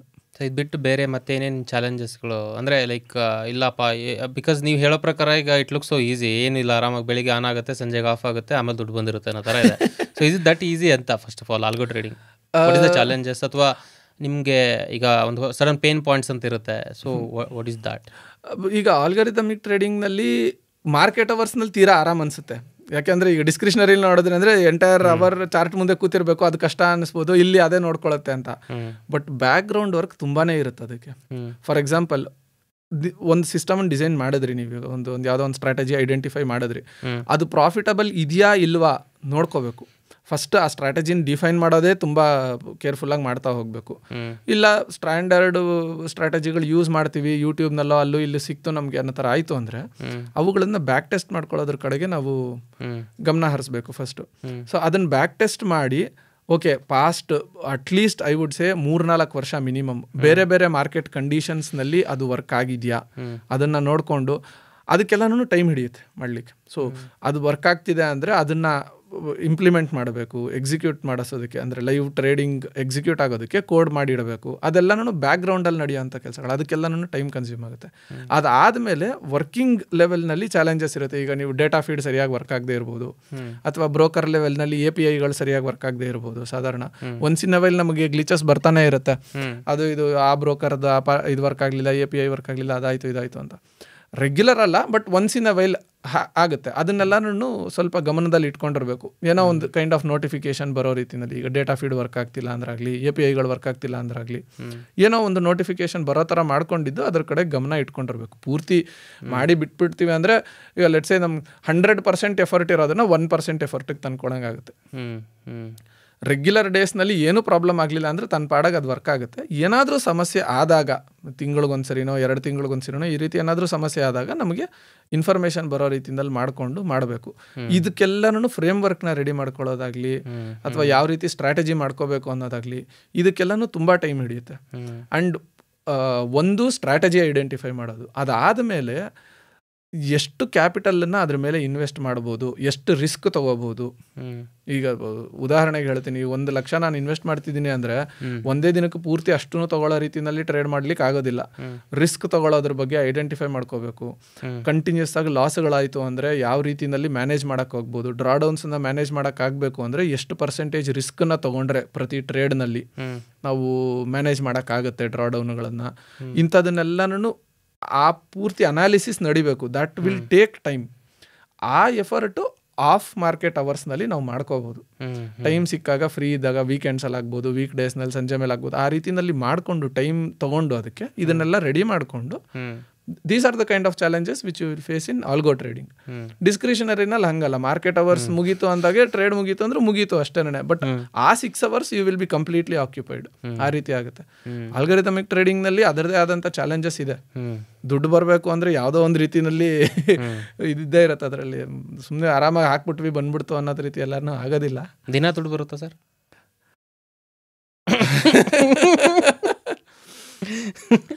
ದಿನಾನು ಹಾಕಿರೋ ದುಡ್ಡು ಹೋಗದೆ ಇದ್ದಂಗೆ ನೋಡ್ಕೊಂಡ್ರೆ ಸಾಕಾಗಿರುತ್ತೆ ಅಷ್ಟೇ. ಓಕೆ, ಸಿ ಇನ್ ಜನರಲ್ ಬಗ್ಗೆ ಹೇಳ್ತಾ ಇದ್ರಿ. Sorry sir, you can continue. Sorry. ಅಲ್ಲ, ನಾನು ಹೇಳ್ತಿದ್ದೇನೆ ಅಂದರೆ ಡೈಲಿ ದುಡ್ಡು ಬರಬೇಕು ಅನ್ನೋಂಥ ಮೈಂಡ್ ಸೆಟ್ನಲ್ಲಿ ಎಂಟರ್ ಆಗಬಾರ್ದು. ಈಗ ಉದಾಹರಣೆಗೆ ಹೇಳ್ತೀನಿ, ಈಗ ನಾವು ಒಂದು ಬಿಸ್ನೆಸ್ ಆಗಿ ಟ್ರೀಟ್ ಮಾಡಬೇಕು ಅದನ್ನು, ಟ್ರೇಡಿಂಗನ್ನು. ಬಿಸ್ನೆಸ್ ಅನ್ನೋ ಥರ ನೀವು ಎಕ್ಸಾಂಪಲ್ ತೊಗೋತೀರಿ ಅಂದರೆ ಯಾವುದೇ ಬಿಸ್ನೆಸ್ ತೊಗೊಳ್ಳಿ, ಒಂದು ಹಣ್ಣು ತರಕಾರಿ ವ್ಯಾಪಾರಿಗಳಿಂದ ಹಿಡಿದು ಒಂದು ಹೋಟೆಲಿಂದ ನಡೆಸೋದ್ರ ತನಕ ಯಾವುದೇ ಬಿಸ್ನೆಸ್ ತೊಗೊಂಡ್ರು ನೀವು ಲಾಸ್ ಇಲ್ದಿರ ನಡ್ಸೋಕ್ಕಂತೂ ಆಗಲ್ಲ. 100% ಪ್ರಾಫಿಟ್ ಬಂದೇ ಬರುತ್ತೆ ಪ್ರತಿನಿತ್ಯ ಅಂತ ಹೇಳೋಕ್ಕಾಗಲ್ಲ. ಎಸ್ಟಾಬ್ಲಿಷ್ ಆದಮೇಲೆ ಬರಬಹುದು, ಇಲ್ಲ ಅಂತ ಹೇಳ್ತಿಲ್ಲ. ಈಗ ಒಂದು ತರಕಾರಿನೇ ತೊಗೊಂಬನ್ನಿ, ನೀವು ತಂದಿರ್ತೀರಿ, ಅದು ಫುಲ್ಲು ಸೇಲ್ ಆಗಲಿಲ್ಲ ಅಂದರೆ ಕೊಳೀತು ಮಾಡ್ತು ಹಾಳಾಯಿತು, ಅದು ಬಿಸಾಕೋದಾಗುತ್ತೆ. ಸೊ ಅದು ನಿಮ್ಮ ಕ್ಯಾಪಿಟಲ್, ಅದಕ್ಕೆ ಹಾಕಿದ್ದಿದ್ದು ಬಂಡವಾಳ ಹೋದಂಗೆನೆ. So that you should consider as a loss. Same ರೀತಿಯಲ್ಲಿ ಈಗ ಹೋಟೆಲ್ ಬಿಸ್ನೆಸ್ನಲ್ಲೇ ತೊಗೊಂಡ್ರು ನೀವು ದಿನ ಮಾಡಿರೋಷ್ಟು ಅಡುಗೆ ಪೂರ್ತಿ ಖಾಲಿ ಆಗುತ್ತೆ ಅಂತ ಹೇಳೋಕ್ಕಾಗಲ್ಲ. ಅವರು ಪದಾರ್ಥಗಳನ್ನು ತಂದಿರ್ತಾರೆ, ಮಾಡಿರ್ತಾರೆ, ಲೇಬರ್ ಯೂಸ್ ಮಾಡಿರ್ತಾರೆ, ಅದೆಲ್ಲನೂ ಬಿಸಾಕೋದೆಲ್ಲ ಏನಿದೆ ಅದೆಲ್ಲ these are wastages. So these are treated as losses for them. Overall profits ಮಾಡ್ತಾ ಹೋಗ್ಬೋದು, ಮಂತ್ ಆನ್ ಮಂತ್ ಆಗಲಿ ಇದಾಗಲಿ. ಬಟ್ ಲಾಸ್ಗಳು ಇಲ್ಲದೆ ಇರೋವಂಥ ಬಿಸ್ನೆಸ್ ಯಾವುದೂ ಇರೋದಿಲ್ಲ. Same with trading. ಪ್ರತಿನಿತ್ಯ ದುಡ್ಡು ಬರಬೇಕು, ಪ್ರತಿನಿತ್ಯ ಪ್ರಾಫಿಟ್ ಬರಬೇಕು, ವಾರದಲ್ಲಿ 10 ದಿನದಲ್ಲಿ ಡಬಲ್ ಆಗಬೇಕು, ಅದೆಲ್ಲನೂ ತಪ್ಪು ಕಲ್ಪನೆಗಳು. You need to treat trading as any other business. ನಿಮಗೆ ಬೇರೆ ಬಿಸ್ನೆಸ್ಗಳಲ್ಲಿ ಸಾಧಾರಣ ನಿಮಗೊಂದು ಟೀಮ್ ವರ್ಕ್ ರೀತಿನಲ್ಲಾಗಲಿ ಅಥವಾ ತುಂಬ ಇನ್ಫ್ರಾಸ್ಟ್ರಕ್ಚರ್ ಬೇಕಾಗೋದು ಆ ರೀತಿನಲ್ಲಿ ಆಗ್ಬೋದು. ಇದರಲ್ಲಿ ಆ ರೀತಿ ಇರಲ್ಲ. It can be a one mans show. ನೀವು ನಿಮ್ಮ ದುಡ್ಡನ್ನು ನೀವು ಒಬ್ಬರೇ ಇನ್ವೆಸ್ಟ್ ಮಾಡಿಕೊಂಡು ಟ್ರೇಡಿಂಗ್ ಮಾಡಿಕೊಂಡು ಮಾಡ್ಬೋದು. ಅಂದರೆ ನಿಮ್ಗೊಂದು ಟೀಮ್ ಅಂತ ಬೇಕಾಗುತ್ತೆ, ಆ ರೀತಿನಲ್ಲಿ ಏನೂ ಇರೋದಿಲ್ಲ. So you need to still consider that as a kind of business. ಬಿಸ್ನೆಸ್ನಲ್ಲಿ ಯಾವ ರೀತಿ ಲಾಸ್ಗಳಾಗುವಂಥ ಸಾಧ್ಯತೆಗಳಿರುತ್ತೋ ಅದೇ ರೀತಿನಲ್ಲಿ ಟ್ರೇಡಿಂಗ್ನಲ್ಲೂ ಡ್ರಾ ಡೌನ್ ಫೇಸಸ್ಸು ಅದು ಇದು ಅಂತ ಬಂದೇ ಬರುತ್ತೆ. ಈಗ ಉದಾಹರಣೆ ಕರೆಂಟ್ ಫೇಸ್ ನೀವು ತೊಗೊಂಡ್ರಿ ಅಂದರೆ I had encountered different kinds of drawdowns. ಈಗ ಕರೆಂಟ್ಲಿನೂ I am still in drawdown which has gone nearly up to 500+ trades. So 500+ trades. Okay. So maximum ಪ್ರಾಫಿಟ್ಸ್ಗೆ ಹೋದ್ಮೇಲೆ ಲಾಸ್ಟ್ 500+ ಟ್ರೇಡ್ಸಿಂದ ಮತ್ತೆ ನಾನು ಆ ವ್ಯಾಲ್ಯೂನ ರೀಚ್ ಆಗೋಕ್ಕಾಗಿಲ್ಲ. ಅಂದರೆ ನನ್ನ ಒರಿಜಿನಲ್ ಕ್ಯಾಪಿಟಲ್ ಈಗ ಎಕ್ಸ್ ಅಮೌಂಟ್ ಏನಿತ್ತು ಅದು ಒಂದಷ್ಟು ಅಮೌಂಟ್ ಗ್ರೋ ಆಗಿತ್ತು. ಆ ಗ್ರೋತ್ ಲೆವೆಲ್ ಎಷ್ಟು ಮ್ಯಾಕ್ಸಿಮಮ್ ರೀಚ್ ಆಗಿತ್ತಲ್ಲ, ಈಗ ನಾನು ಉದಾಹರಣೆಗೆ ಒಂದು ಎಕ್ಸಾಂಪಲ್ ₹100 ಎಕ್ಸಾಂಪಲ್ ಆಗಿ ತಗೊಂಡೆ ಅಂದರೆ ಇನಿಷಿಯಲಿ ನನ್ನ ಬಂಡವಾಳ ₹100 ಇತ್ತು. ಮತ್ತೆ ಈಗ ಅದು ಪ್ರಾಫಿಟ್ಸ್ ಬಂದು ₹200 ₹300 ಹೋಗಿದೆ ಅಂತ ಇಟ್ಕೊಳ್ಳೋಣ. ಅಂದ್ರೆ ಡಬಲ್ ಆಗುತ್ತೆ ತ್ರಿಬಲ್ ಆಗುತ್ತೆ ಅಂತ ಹೇಳ್ತಿಲ್ಲ ನಾನು, ₹150 ಇಟ್ಕೊಳ್ಳೋಣ. ₹150 ಹೋಗಿ ಮತ್ತೆ ಅದರಿಂದ ಲಾಸ್ಗಳಾದಾಗ ಕಮ್ಮಿ ಆಯಿತು. 140 ಬರೋದಾಗಲಿ 130 ಬಂತು, ಮತ್ತೆ ಸ್ವಲ್ಪ ಪ್ರಾಫಿಟ್ಸ್ ಬಂದಾಗ ಮತ್ತೆ 145 ಹೋಯಿತು, ಮತ್ತೆ ಲಾಸ್ ಆದಾಗ 125 ಬಂತು. ಆ ರೀತಿನಲ್ಲೇ ಆಗ್ತಿದೆ. ಮತ್ತೆ ಆ 150 ನೋಡಿಲ್ಲ ಯಾವಾಗ 500 ಟ್ರೇಡಿನಿಂದಾಗಿ. ಇಂಥ ಕೇಸುಗಳಲ್ಲಿ ಏನಾಗುತ್ತೆ ಅಂದರೆ ನಮಗೆ ಸೈಕಲಾಜಿಕಲಿ ಎಫೆಕ್ಟ್ ಆಗುವಂಥ ಸಾಧ್ಯತೆಗಳು ಇರುತ್ತೆ. ಯಾವಾಗ ನಾವು ಪ್ಯೂರ್ಲಿ ಟ್ರೇಡಿಂಗ್ ಇನ್ಕಮ್ಮಿನ ಮೇಲೆ ಡಿಪೆಂಡ್ ಆದಾಗ, ಪ್ರತಿ ತಿಂಗಳು ನನಗೆ ಟ್ರೇಡಿಂಗಿಂದ ದುಡ್ಡು ಬಂದ್ರೇ ನನ್ನ ಜೀವನ ನಡೆಯೋದು ಅನ್ನೋ ರೀತಿನಲ್ಲಿ ಮಾಡ್ಕೊಂಡ್ರೆ ಅಂಥ ಟೈಮ್ನಲ್ಲಿ ಸೈಕಲಾಜಿಕಲಿ ಎಫೆಕ್ಟ್ ಆಗುತ್ತದೆ. 500 ಟ್ರೇಡ್ ಅಂದರೆ ನನಗೆ ಸಾಧಾರಣ ಇದೊಂದು ಮೇ ಬಿ 7-8 months ಅಂತ ಇಟ್ಕೋಬೋದು. So 7-8 months you are into active trading, but ಅಲ್ಲೇ ಇದೆ ಅಕೌಂಟ್, ಅಲ್ಲೇ ಇದೆ. Okay okay. The reason why I am able to manage that is I have other source of income. ನನಗೆ salary ಬರ್ತಿದೆ, ಆ ರೀತಿ ಆಗ್ತಿರೋದ್ರಿಂದ. ದಟ್ ಡಸಂಟ್ ಮೀನ್ ಸ್ಯಾಲರಿ ಇದ್ದವರೇ ಮಾಡಬೇಕು ಅಂತಾಗಲಿ ಅದಾಗಲಿ ಅಂತ ಹೇಳ್ತಿಲ್ಲ ನಾನು. ಇನ್ ಜನರಲ್ ಟ್ರೇಡಿಂಗನ್ನೇ ಅಲೋನ್ ನಮ್ಮ ಲೈಫ್ ಇದಾಗಿ ಇಟ್ಕೋಬಾರ್ದು, ಅದನ್ನು ಸೋರ್ಸ್ ಆಫ್ ಇನ್ಕಮ್ ಆಗಿ ಇಟ್ಕೋಬಾರ್ದು. It should be a secondary source of income or it should be used for wealth growth. ನಾವು ಬೇರೆ ರೀತಿಯಾದ ಕಮಿಟ್ಮೆಂಟ್ಸ್ ನಮ್ಮ ಡೇ ಇನ್ ಡೇ ಔಟ್ ಲೈಫನ್ನ ಅಫೆಕ್ಟ್ ಮಾಡದೇ ಇರೋ ರೀತಿನಲ್ಲಿ ಇಟ್ಕೋಬೇಕು. ಆ ರೀತಿ ಮಾಡ್ಕೊಂಡ್ವಿ ಅಂದರೆ trading ಕ್ಯಾಪಿಟಲ್ಗಳನ್ನು we will be able to manage psychologically. ಈ ರೀತಿಯಾದ ಡ್ರಾಡೌನ್ಸ್ಗಳು ಆದಾಗ ಇದಕ್ಕೆ ಪ್ರೀವಿಯಸ್ ಆಗಿದ್ದ ಡ್ರಾಡೌನ್ ಇಟ್ ಲಾಸ್ಟ್ ಮೊದಲನೇ ಸತಿ ಏನಲ್ಲ, ಇದಕ್ಕೆ ಹಿಂದಿಂದು 590 ಟ್ರೇಡ್ ಆಗಿತ್ತು ಸರ್. 590 ಟ್ರೇಡ್ ಆಗಿ ಇವೆಂಚುಲಿ ಮತ್ತೆ ಈಕ್ವಿಟಿ ಪೀಕ್ 590 ಟ್ರೇಡ್ಸ್, ಆಲ್ಮೋಸ್ಟ್ ಇನ್ನೊಂದು 10 ಟ್ರೇಡ್ ಕಮ್ಮಿ 600 ಅಂತ ಇಟ್ಕೋಬಹುದು. 600 ಟ್ರೇಡ್ ಆಲ್ಮೋಸ್ಟ್ ಲಾಸ್ನಲ್ಲಿ ನಡೆದು ಮತ್ತೆ ಈಕ್ವಿಟಿ ಪೀಕನ್ನು ಹಿಟ್ ಆಗಿದ್ದಾಯಿತು. ಸೊ ಆವಾಗ ಏನಾಗುತ್ತೆ ಅಂದರೆ 600 ಟ್ರೇಡ್ ಆದಮೇಲೆ ಮತ್ತೆ ನಂದು ಈಕ್ವಿಟಿ ಪೀಕ್ ಹಿಟ್ ಆದಾಗ I was able to have psychologically ಒಂದು ರೀತಿಯಾದ ಕಾನ್ಫಿಡೆನ್ಸ್ ಬರುತ್ತೆ. ಓಕೆ, ನಾನು ಈ ರೀತಿ ಮಾಡಿದೆ ಅಂದರೆ ಮತ್ತೆ ಗ್ರೋತ್ ಆಗುವಂಥ ಸಾಧ್ಯತೆ ಇರುತ್ತೆ ಅಂತ. ಈಗಲೂ ಅಷ್ಟೇ 500 ಚಿಲ್ಲರೆ ಟ್ರೇಡ್ಗಳು ಲಾಸ್ನಲ್ಲಿ ನಡೆದಿದ್ದಾವೆ. Still I am continuing that because 2 ಕಾರಣಗಳಿಂದಾಗಿ. ಒಂದು, ಪ್ರೀವಿಯಸ್ ಎಕ್ಸ್ಪೀರಿಯನ್ಸ್ನಿಂದಾಗಿ ಅದು ಮತ್ತೆ ಮ್ಯಾಕ್ಸಿಮಮ್ ಈಗ ₹150 ಎಕ್ಸಾಂಪಲ್ ಏನು ಹೇಳಿದೆ, ಮತ್ತೆ 150 ಹೋಗುತ್ತೆ ಅನ್ನೋವಂಥ ಧೈರ್ಯ ಇದೆ, ಯಾಕೆಂದರೆ ಇದಕ್ಕೆ ಮುಂಚೆ ಆಗಿತ್ತು. ಒಂದು ಅದು. ಎರಡನೇದು, ನಾನು ಆ ಟ್ರೇಡಿಂಗ್ ಇನ್ಕಮ್ನಿಂದಾನೇ ನನ್ನ ಜೀವನ ನಡಿಬೇಕು ಅನ್ನೋ ರೀತಿಯಲ್ಲಿ ಇಟ್ಕೊಳ್ದೇ ಇರೋದ್ರಿಂದ it is for capital growth or wealth growth. ಹಾಗಾಗಿ I am able to manage with it. So ಆ ಸೆಕೆಂಡ್ರಿ ಸೋರ್ಸ್ ಆಫ್ ಇನ್ಕಮ್ಗಳನ್ನ ಇಟ್ಕೊಳ್ಳೋದು ಬಹಳ ಮುಖ್ಯ ಆಗುತ್ತೆ. ಅದೊಂದ್ರ ಮೇಲೆ ಡಿಪೆಂಡ್ ಆಗಬಾರ್ದು. ಸೈಕಲಾಜಿಕಲಿ ಆ ಪಾಸ್ಟ್ ಎಕ್ಸ್ಪೀರಿಯನ್ಸಸ್ನ ಕ್ಯಾರಿ ಮಾಡೋದ್ರಿಂದಾಗಿ ನಮಗೊಂದು ರೀತಿಯಾದ ಧೈರ್ಯ ಬರುತ್ತೆ. ಈಗ ನೆಕ್ಸ್ಟ್ ದಟ್ ಡಸಂಟ್ ಮೀನ್ ಮತ್ತೆ ನಾನು ₹150 ದಾಟತ್ತೆ ಅನ್ನೋ ಥರ ಅಲ್ಲ, but I will have a cut off also. ಈಗ ₹100 ಇಟ್ಕೊಂಡು ನಾನು ಶುರು ಮಾಡಿದ್ದೀನಿ, ಅದು ಎಲ್ಲಿಗಾದ್ರೂ ಹೋಗ್ಬೋದು. 150ಕ್ಕೆ ಹೋಗ್ಬೋದು, 200ಕ್ಕೆ ಹೋಗ್ಬೋದು, 300ಕ್ಕೆ ಹೋಗ್ಬೋದು. Top end I will not limit. But negative ಸೈಡ್ನಲ್ಲಿ ₹100 ನನ್ನ ಒರಿಜಿನಲ್ ಬಂಡವಾಳ, ಅದು ₹80 ₹70 ಬಂದಾಗ ನಾನು ನಿಲ್ಲಿಸ್ಬಿಡ್ಬೇಕು ಅದನ್ನು. ನಾನು ಪೂರ್ತಿ ಕ್ಯಾಪಿಟಲ್ ರೆಡಿ. ಟ್ರೇಡಿಂಗ್ ಸ್ಟಾಪ್ ಮಾಡೋದಾಗಿರ್ಬೋದು, ಅಥವಾ ಆ ಪರ್ಟಿಕ್ಯುಲರ್ ಸ್ಟ್ರಾಟಜಿನ ಸ್ಟಾಪ್ ಮಾಡಿ ಹೊಸ ಸ್ಟ್ರಾಟಜಿನ ಐಡೆಂಟಿಫೈ ಮಾಡಿಕೊಂಡು ಬೇರೆ ರೀತಿಯಾದ ಇನ್ವೆಸ್ಟ್ಮೆಂಟ್ ಮಾಡೋದಾಗ್ಲಿ, ಆ ರೀತಿ ಮಾಡ್ತಾ ಹೋಗ್ಬೋದು. ಸಾಧಾರಣ ನನ್ನ ಸೈಕಲಾಜಿಕಲ್ ಇದ್ರ ಪ್ರಕಾರ ನಾನು 20-30% ತನಕ ಡ್ರಾಡೌನ್ ಓಕೆ ಅನ್ನೋ ಥರ ಇಟ್ಕೊಂಡಿದ್ದೀನಿ. ಅಂದರೆ ನಾನು ₹100 ಬಂಡವಾಳ ಬಂದಿರೋದು 80-70ಕ್ಕೂ ಹೋದಾಗ ನಿಲ್ಸೋಣ ಅಂತ ಇಟ್ಕೊಂಡಿರೋದು.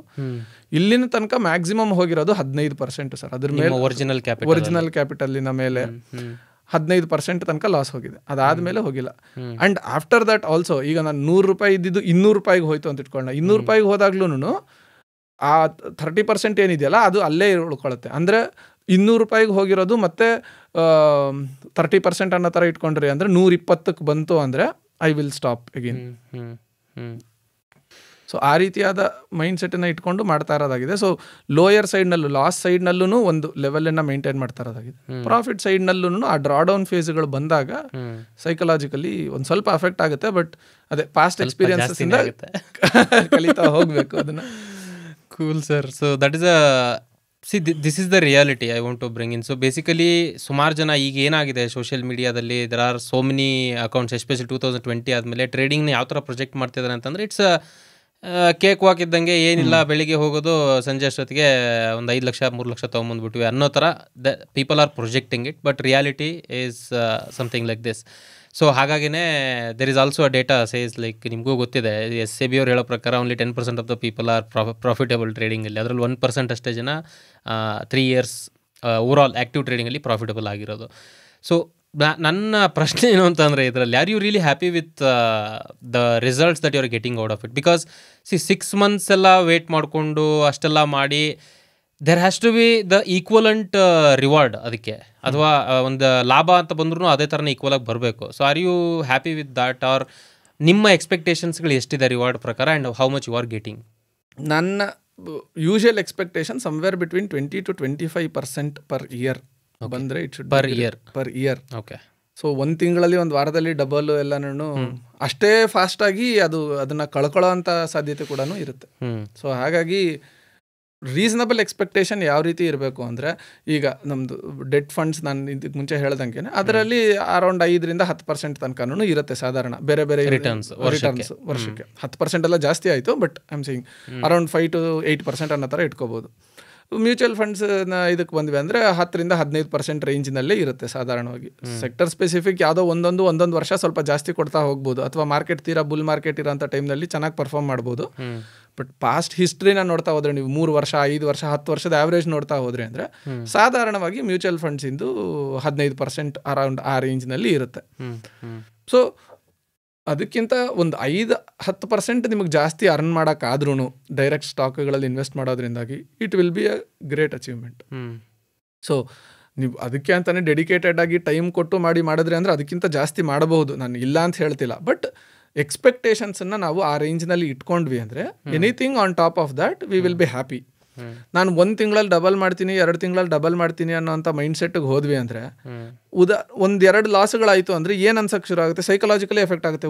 ಇದು ನನ್ನ this is not for me ಅನ್ನೋ ರೀತಿಯಲ್ಲಿ ಯೋಚನೆಗಳು ಬರ್ತಾ ಹೋಗ್ಬೋದು. ಅಥವಾ ಬೇಗ ರಿಕವರ್ ಮಾಡಬೇಕು ಅಂತ ಇನ್ನೊಂದಷ್ಟು ಕ್ಯಾಪಿಟಲನ್ನು ಆ್ಯಡ್ ಮಾಡಿ ಇನ್ನೊಂದಷ್ಟು ಜಾಸ್ತಿ ಲಾಸ್ ಮಾಡ್ಕೊಳ್ಳೋದಾಗ್ಬೋದು. ಇಂಥ ಇದಕ್ಕೆ ಬಂದ್ಬಿಡ್ತೀವಿ. ಆ ತಪ್ಪು ಕಲ್ಪನೆಗಳನ್ನ ಬಿಟ್ಬಿಟ್ಟು around 20 to 25% is a decent number I would say. So ನನ್ನ ಪಾಸ್ಟ್ 3-4 ಇಯರ್ಸ್ನಲ್ಲಿ I have been able to achieve that. Year on year around ಆ ರೇಂಜ್ನಲ್ಲಿದೆ. ಕೆಲವೊಂದು ವರ್ಷಗಳಲ್ಲಿ ಅದಕ್ಕಿಂತ ಚೆನ್ನಾಗೇ ಬಂದಿರೋ ಇದೂ ಇದೆ. ಸೊ ಹಾಗಾಗಿ it is meeting my expectation. ಆ ಕಾರಣದಿಂದ I don't see any reason why I shouldn't continue. Okay. So ಈಗ ನಿಮ್ಮ ಇದರಲ್ಲಿ ನನಗೆ ಆಲ್ರೆಡಿ ಗೊತ್ತಿದೆ, your trading with a sizable capital. So initially ನೀವು ಸ್ಟಾರ್ಟ್ ಮಾಡಿದಾಗ ಅದೇ ಕ್ಯಾಪಿಟಲಿಂದನೇ ಸ್ಟಾರ್ಟ್ ಮಾಡಿದ್ರಾ? ಬಿಕಾಸ್ 25-30% ಲೆಟ್ಸೇ 1 ಲಕ್ಷ ಇಟ್ಕೊಂಡು ನೀವು ಸ್ಟಾರ್ಟ್ ಮಾಡ್ತೀರಾ ಅಂದ್ರೂ it's hardly 20-25,000 per year. So ಆ ಎಕ್ಸ್ಪೆಕ್ಟೇಷನ್ಸ್ ಅಂದ್ರೂ ಸೊ ಆಬ್ವಿಯಸ್ಲಿ ಅದಕ್ಕೆ ಅಷ್ಟೊಂದೆಲ್ಲ ಕಷ್ಟಪಟ್ಟು infrastructure, because ಆಲ್ಗೊರಿಥಮಿಕ್ ಟ್ರೇಡಿಂಗಲ್ಲಿ what is the cost involved sir, if you don't mind, like to have a complete infrastructure? ಈಗ ಕಂಪ್ಲೀಟ್ ಇನ್ಫ್ರಾಸ್ಟ್ರಕ್ಚರ್ ರೆಡಿ ಮಾಡ್ಕೋತೀವಿ ಅಂದರೆ, ಈಗ ಸಾಧಾರಣವಾಗಿ ನಮ್ಮ ಮನೆಗಳಲ್ಲಿರೋ ಕಂಪ್ಯೂಟರ್ಗಳನ್ನು ನೆಚ್ಕೊಳ್ದಿರ ಒಂದು ಕ್ಲೌಡ್ ಆ ರೀತಿಯಲ್ಲಿ ಹಾಕಿಡ್ತೀವಿ ಮಾಡ್ತೀವಿ ಅಂತ ಹೋದ್ವಿ ಅಂದರೆ ಡೇಟಾ ಫೀಡಿನ ಎಕ್ಸ್ಪೆನ್ಸಸ್ ಬರುತ್ತೆ. ಒಂದು ಬ್ರಿಡ್ಜ್ ಬ್ರೋಕರ್ಗೂ ಮತ್ತು ಕೋಡಿಂಗ್ ಸಾಫ್ಟ್ವೇರಿಂದ ಬ್ರಿಡ್ಜ್ಗೆ ಅದಕ್ಕೆ ರೆಕರಿಂಗ್ ಎಕ್ಸ್ಪೆನ್ಸಸ್ ಬರುತ್ತೆ. ಈ ರೀತಿ ಅದನ್ನೆಲ್ಲ ನೋಡ್ತಾ ಹೋದರೆ ಸಾಧಾರಣ 3,000-4,000 ರೂಪಾಯಿ ತನಕ ಪ್ರತಿ ತಿಂಗಳಿಗೆ ಬರುತ್ತೆ. ಅದು ಅಗೇನ್ ಡಿಪೆಂಡ್ಸ್, ಯಾಕೆಂದರೆ ಡೇಟಾ ಫೀಡು ಬೇರೆ ಬೇರೆಯವರು ಬೇರೆ ಬೇರೆ ರೀತಿಯಾದ ಚಾರ್ಜಸ್ ಮಾಡ್ತಾರೆ. ನಾನು ಒಂದು ಆವ್ರೇಜ್ ನಂಬರ್ ಹೇಳ್ತಿರೋದು, ಅದಕ್ಕಿಂತ ಕಮ್ಮಿನೂ ಸ್ವಲ್ಪ ಆಗ್ಬೋದು ಜಾಸ್ತಿನೂ ಆಗ್ಬೋದು. ಆನ್ ಆನ್ ಆವ್ರೇಜ್ 3,000-4,000 ರೂಪಾಯಿ ಪ್ರತಿ ತಿಂಗಳು ಅದಕ್ಕೆ ಅಂತಲೇ ಖರ್ಚಾಗುತ್ತೆ. ಸೊ ಈಗ ನಾವು ಆಲ್ಗೊರಿಥಮಿಕ್ ಟ್ರೇಡಿಂಗಿಗೆ ಹೋಗ್ತೀವಿ ಅಂತ ಆಯ್ತಂದ್ರೆ ಸಣ್ಣ ಕ್ಯಾಪಿಟಲ್ ಇಟ್ಕೊಂಡು ಹೋದ್ವಿ ಅಂದರೆ ಸಮಸ್ಯೆ ಏನಾಗುತ್ತೆ ಅಂದರೆ, ಈಗ ನಾನು 1 ಲಕ್ಷ ಇಟ್ಕೊಂಡು ನಾನು ಕಂಪ್ಲೀಟ್ ಆಟೋಮೇಟ್ ಮಾಡ್ತೀನಿ ಅಂತ ಹೋದರೆ ಎಕ್ಸ್ಪೆಂಡಿಚರ್ಗೆ ಹೊರಟೋಗುತ್ತೆ. ಈಗ ನಾನು ತಿಂಗಳಿಗೆ 3-4% ಬಂತು ಅಂದರೆ ನನಗೆ 1 ಲಕ್ಷದಲ್ಲಿ 3-4 ಸಾವಿರ ಅಂದರೆ 3-4%.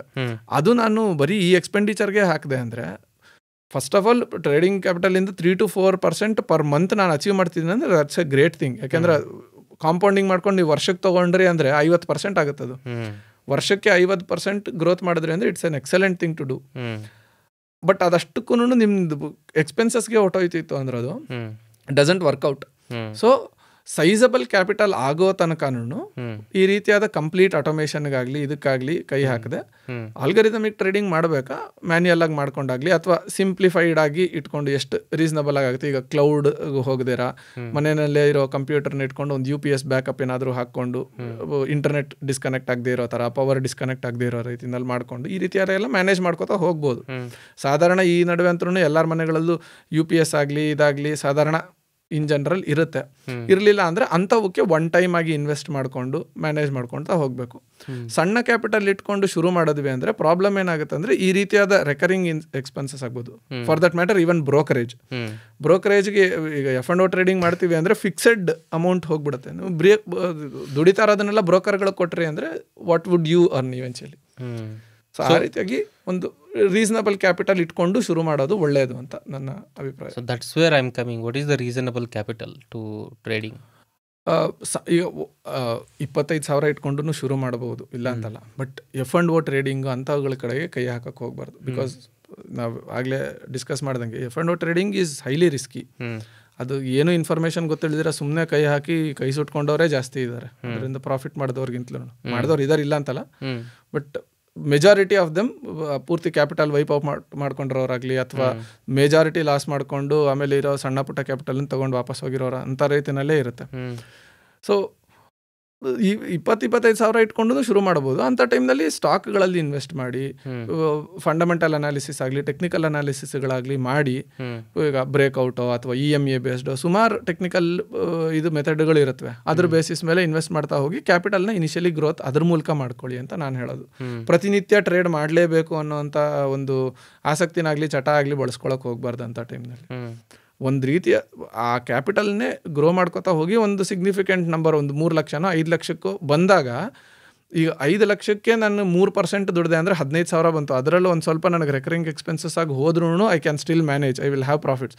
1 ಲಕ್ಷದಲ್ಲಿ ನನಗೆ 3-4 ಸಾವಿರ ಅಲ್ಲೇ ಹೊಟ್ಟೋಯ್ತು ಅಂದರೆ 3-4% ಆ ಪ್ರಾಫಿಟ್ ಎಲ್ಲೂ ಕಾಣಲ್ಲ ಸಿಗ್ನಿಫಿಕೆಂಟ್ ಆಗಿ. ಸೊ ಆ ರೀತಿ ಕಂಪ್ಲೀಟ್ ಆಟೋಮೇಷನ್ ಮಾಡಬೇಕು ಅಂದರೆ ಒಂದು ರೀಸನಬಲ್ ಗ್ರೋತ್ ಆಗೋ ತನಕ ತಡಿಬೇಕು. 5 lakh ಆದಮೇಲೆ ಕಂಪ್ಲೀಟ್ ಆಟೋಮೇಷನ್ನಿನ ಕಡೆಗೆ ಗಮನ ಹರಿಸೋದು ಒಳ್ಳೇದು ಅನಿಸುತ್ತೆ. The only reason is because of ಈ recurring expenses. Okay, cool.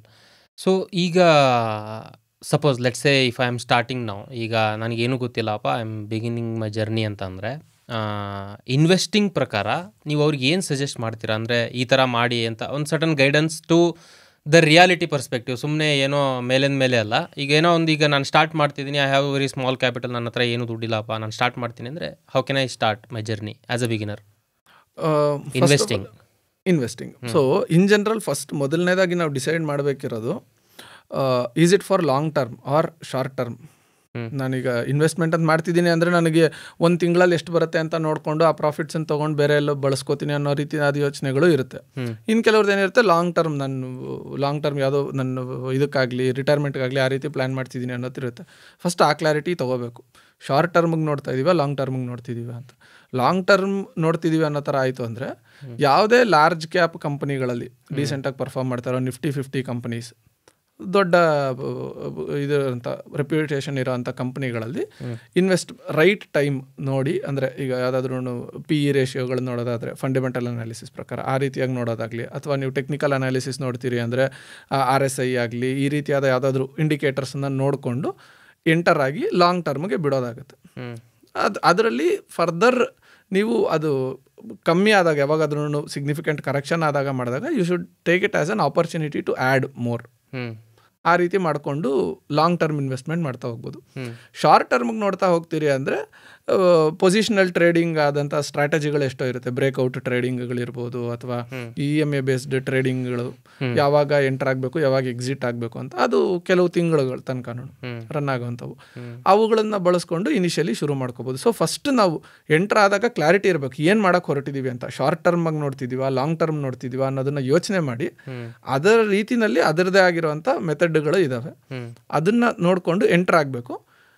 Change over ಮಾಡ್ಕೋತಾ ಹೋಗ್ಬಾರ್ದು. ನಾನು ಶಾರ್ಟ್ ಟರ್ಮ್ಗೆ ಅಂತ ಎಂಟ್ರ್ ಆದೆ, ಜಾಸ್ತಿ ಲಾಸ್ ಆಯಿತು, ಲಾಂಗ್ ಟರ್ಮಿಗೆ ಬಿಟ್ಟರೆ ಅದು ಪ್ರಾಫಿಟಿಗೆ ಬರುತ್ತೆ, ಅದಕ್ಕೋಸ್ಕರ ಬಿಡ್ತೀನಿ, ಆ ರೀತಿ ತಪ್ಪು ಇದು ಮಾಡ್ಕೊಳಕ್ಕೆ ಹೋಗ್ಬಾರ್ದು. ನಾವು ಎಂಟ್ರ್ ಆದಾಗ ನಮ್ಗೆ ಕ್ಲಿಯರ್ ಇರಬೇಕು ಏನು ಮಾಡ್ತಿದ್ದೀವಿ ಅಂತ. ಲಾಸ್ ಆಗದಿರ ಅಂತೂ ಯಾವ ಬಿಸ್ನೆಸ್ಸು ಇರೋದಿಲ್ಲ. Same in case of stock market investments also. ನೀವು ಅಂದ್ಕೊಂಡ ರೀತಿಯಲ್ಲಿ ಕಂಪ್ನಿ ಪರ್ಫಾರ್ಮ್ ಆಗಲಿಲ್ವಾ, ಲಾಸ್ ಆಯಿತಾ, ದಟ್ ಈಸ್ ಓಕೆ. ಅದು ನಮ್ಗೆ ಇನ್ ಜನರಲ್ ಏನು ಬಂದಿರುತ್ತೆ ಅಂದರೆ ಮೈಂಡ್ ಸೆಟ್ಟು ಯಾವ ರೀತಿ ಇರುತ್ತೆ ಅಂದರೆ we are not so ready to take losses. ನಾವು ತಪ್ಪು ಮಾಡ್ತಿದ್ದೀವಿ ಅನ್ನೋದನ್ನು ಅಕ್ಸೆಪ್ಟ್ ಮಾಡ್ಕೊಳ್ಳೋ ಅಂತ ಇದಿರೋದಿಲ್ಲ. ಅದು ಟ್ರೇಡಿಂಗ್ನಲ್ಲಾಗಲಿ ಸ್ಟಾಕ್ ಮಾರ್ಕೆಟ್ನಲ್ಲಾಗಲಿ ನಡೆಯಲ್ಲ. When we think we are wrong, accept ಮಾಡ್ಕೋಬೇಕು, ಅದನ್ನು ಎಕ್ಸಿಟ್ ಆಗ್ತಾ ಇರಬೇಕು ಅದರಿಂದ. ಓಕೆ, ಈ ಸ್ಟಾಕ್ನಲ್ಲಿ ಬರಲಿಲ್ಲ, ಬೇರೆ ಇನ್ಯಾವುದಾದ್ರೂ ಚೆನ್ನಾಗಿರೋ ಸ್ಟಾಕನ್ನು ಹುಡುಕ್ತೀನಿ, ಇನ್ವೆಸ್ಟ್ ಮಾಡ್ತೀನಿ ಅನ್ನೋಂಥ ಮೈಂಡ್ ಸೆಟ್ಟನ್ನು ಬಳಸ್ಕೋಬೇಕು. ಸ್ಟಾರ್ಟಿಂಗ್ನಲ್ಲೇ ಆ ಮೈಂಡ್ ಸೆಟ್ಟನ್ನು ಬೆಳೆಸ್ಕೊಂಡ್ವಿ ಅಂದರೆ ಇಟ್ ಈಸ್ ಈಸಿಯರ್.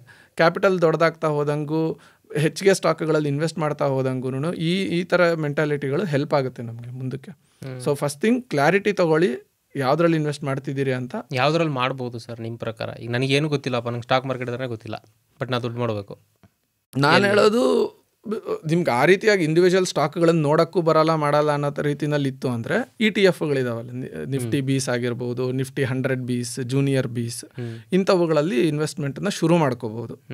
ಮಾಡಿಕೊಂಡು ಇನ್ ಪ್ಯಾರಲಲ್ ನಿಮಗೆ ಟೈಮ್ ಸಿಕ್ಕಾಗ ಯಾವುದಾದ್ರೂ ಸ್ಟಾಕಿನ ಬಗ್ಗೆ ನಾನು ಫಂಡಮೆಂಟಲ್ ಅನಾಲಿಸಿಸ್ ಮಾಡ್ತೀನಿ, ಕಲಿತಾ ಹೋಗ್ತೀನಿ ಅನ್ನೋ ಥರ ಆಯಿತು ಅಂದರೆ ಕಲಿತಾ ಹೋಗಿ ಒಂದು ಸ್ವಲ್ಪ ದಿನ ಅಬ್ಸರ್ವ್ ಮಾಡಿ, ಇನ್ವೆಸ್ಟ್ ಮಾಡೋಕ್ಕೆ ಹೋಗಬೇಡಿ. ನೋಡಿ ನೀವು ಅಂದ್ಕೊಂಡ ರೀತಿನಲ್ಲೇ ಆಗ್ತಿದೆಯಾ, ರಿಸಲ್ಟ್ಸ್ ಅದೇ ರೀತಿನಲ್ಲಿ ಬರ್ತಿದೆಯಾ, ಇನ್ಲೈನ್ ಇದೆಯಾ ಅಂತ ನೋಡಿಕೊಂಡು ಆಮೇಲೆ ಸ್ಲೋ ಆಗಿ ನಿಮ್ಗೆ ಕಾನ್ಫಿಡೆನ್ಸ್ ಬರೋಕ್ಕೆ ಶುರು ಆದಂಗೂ slowly you can take it up.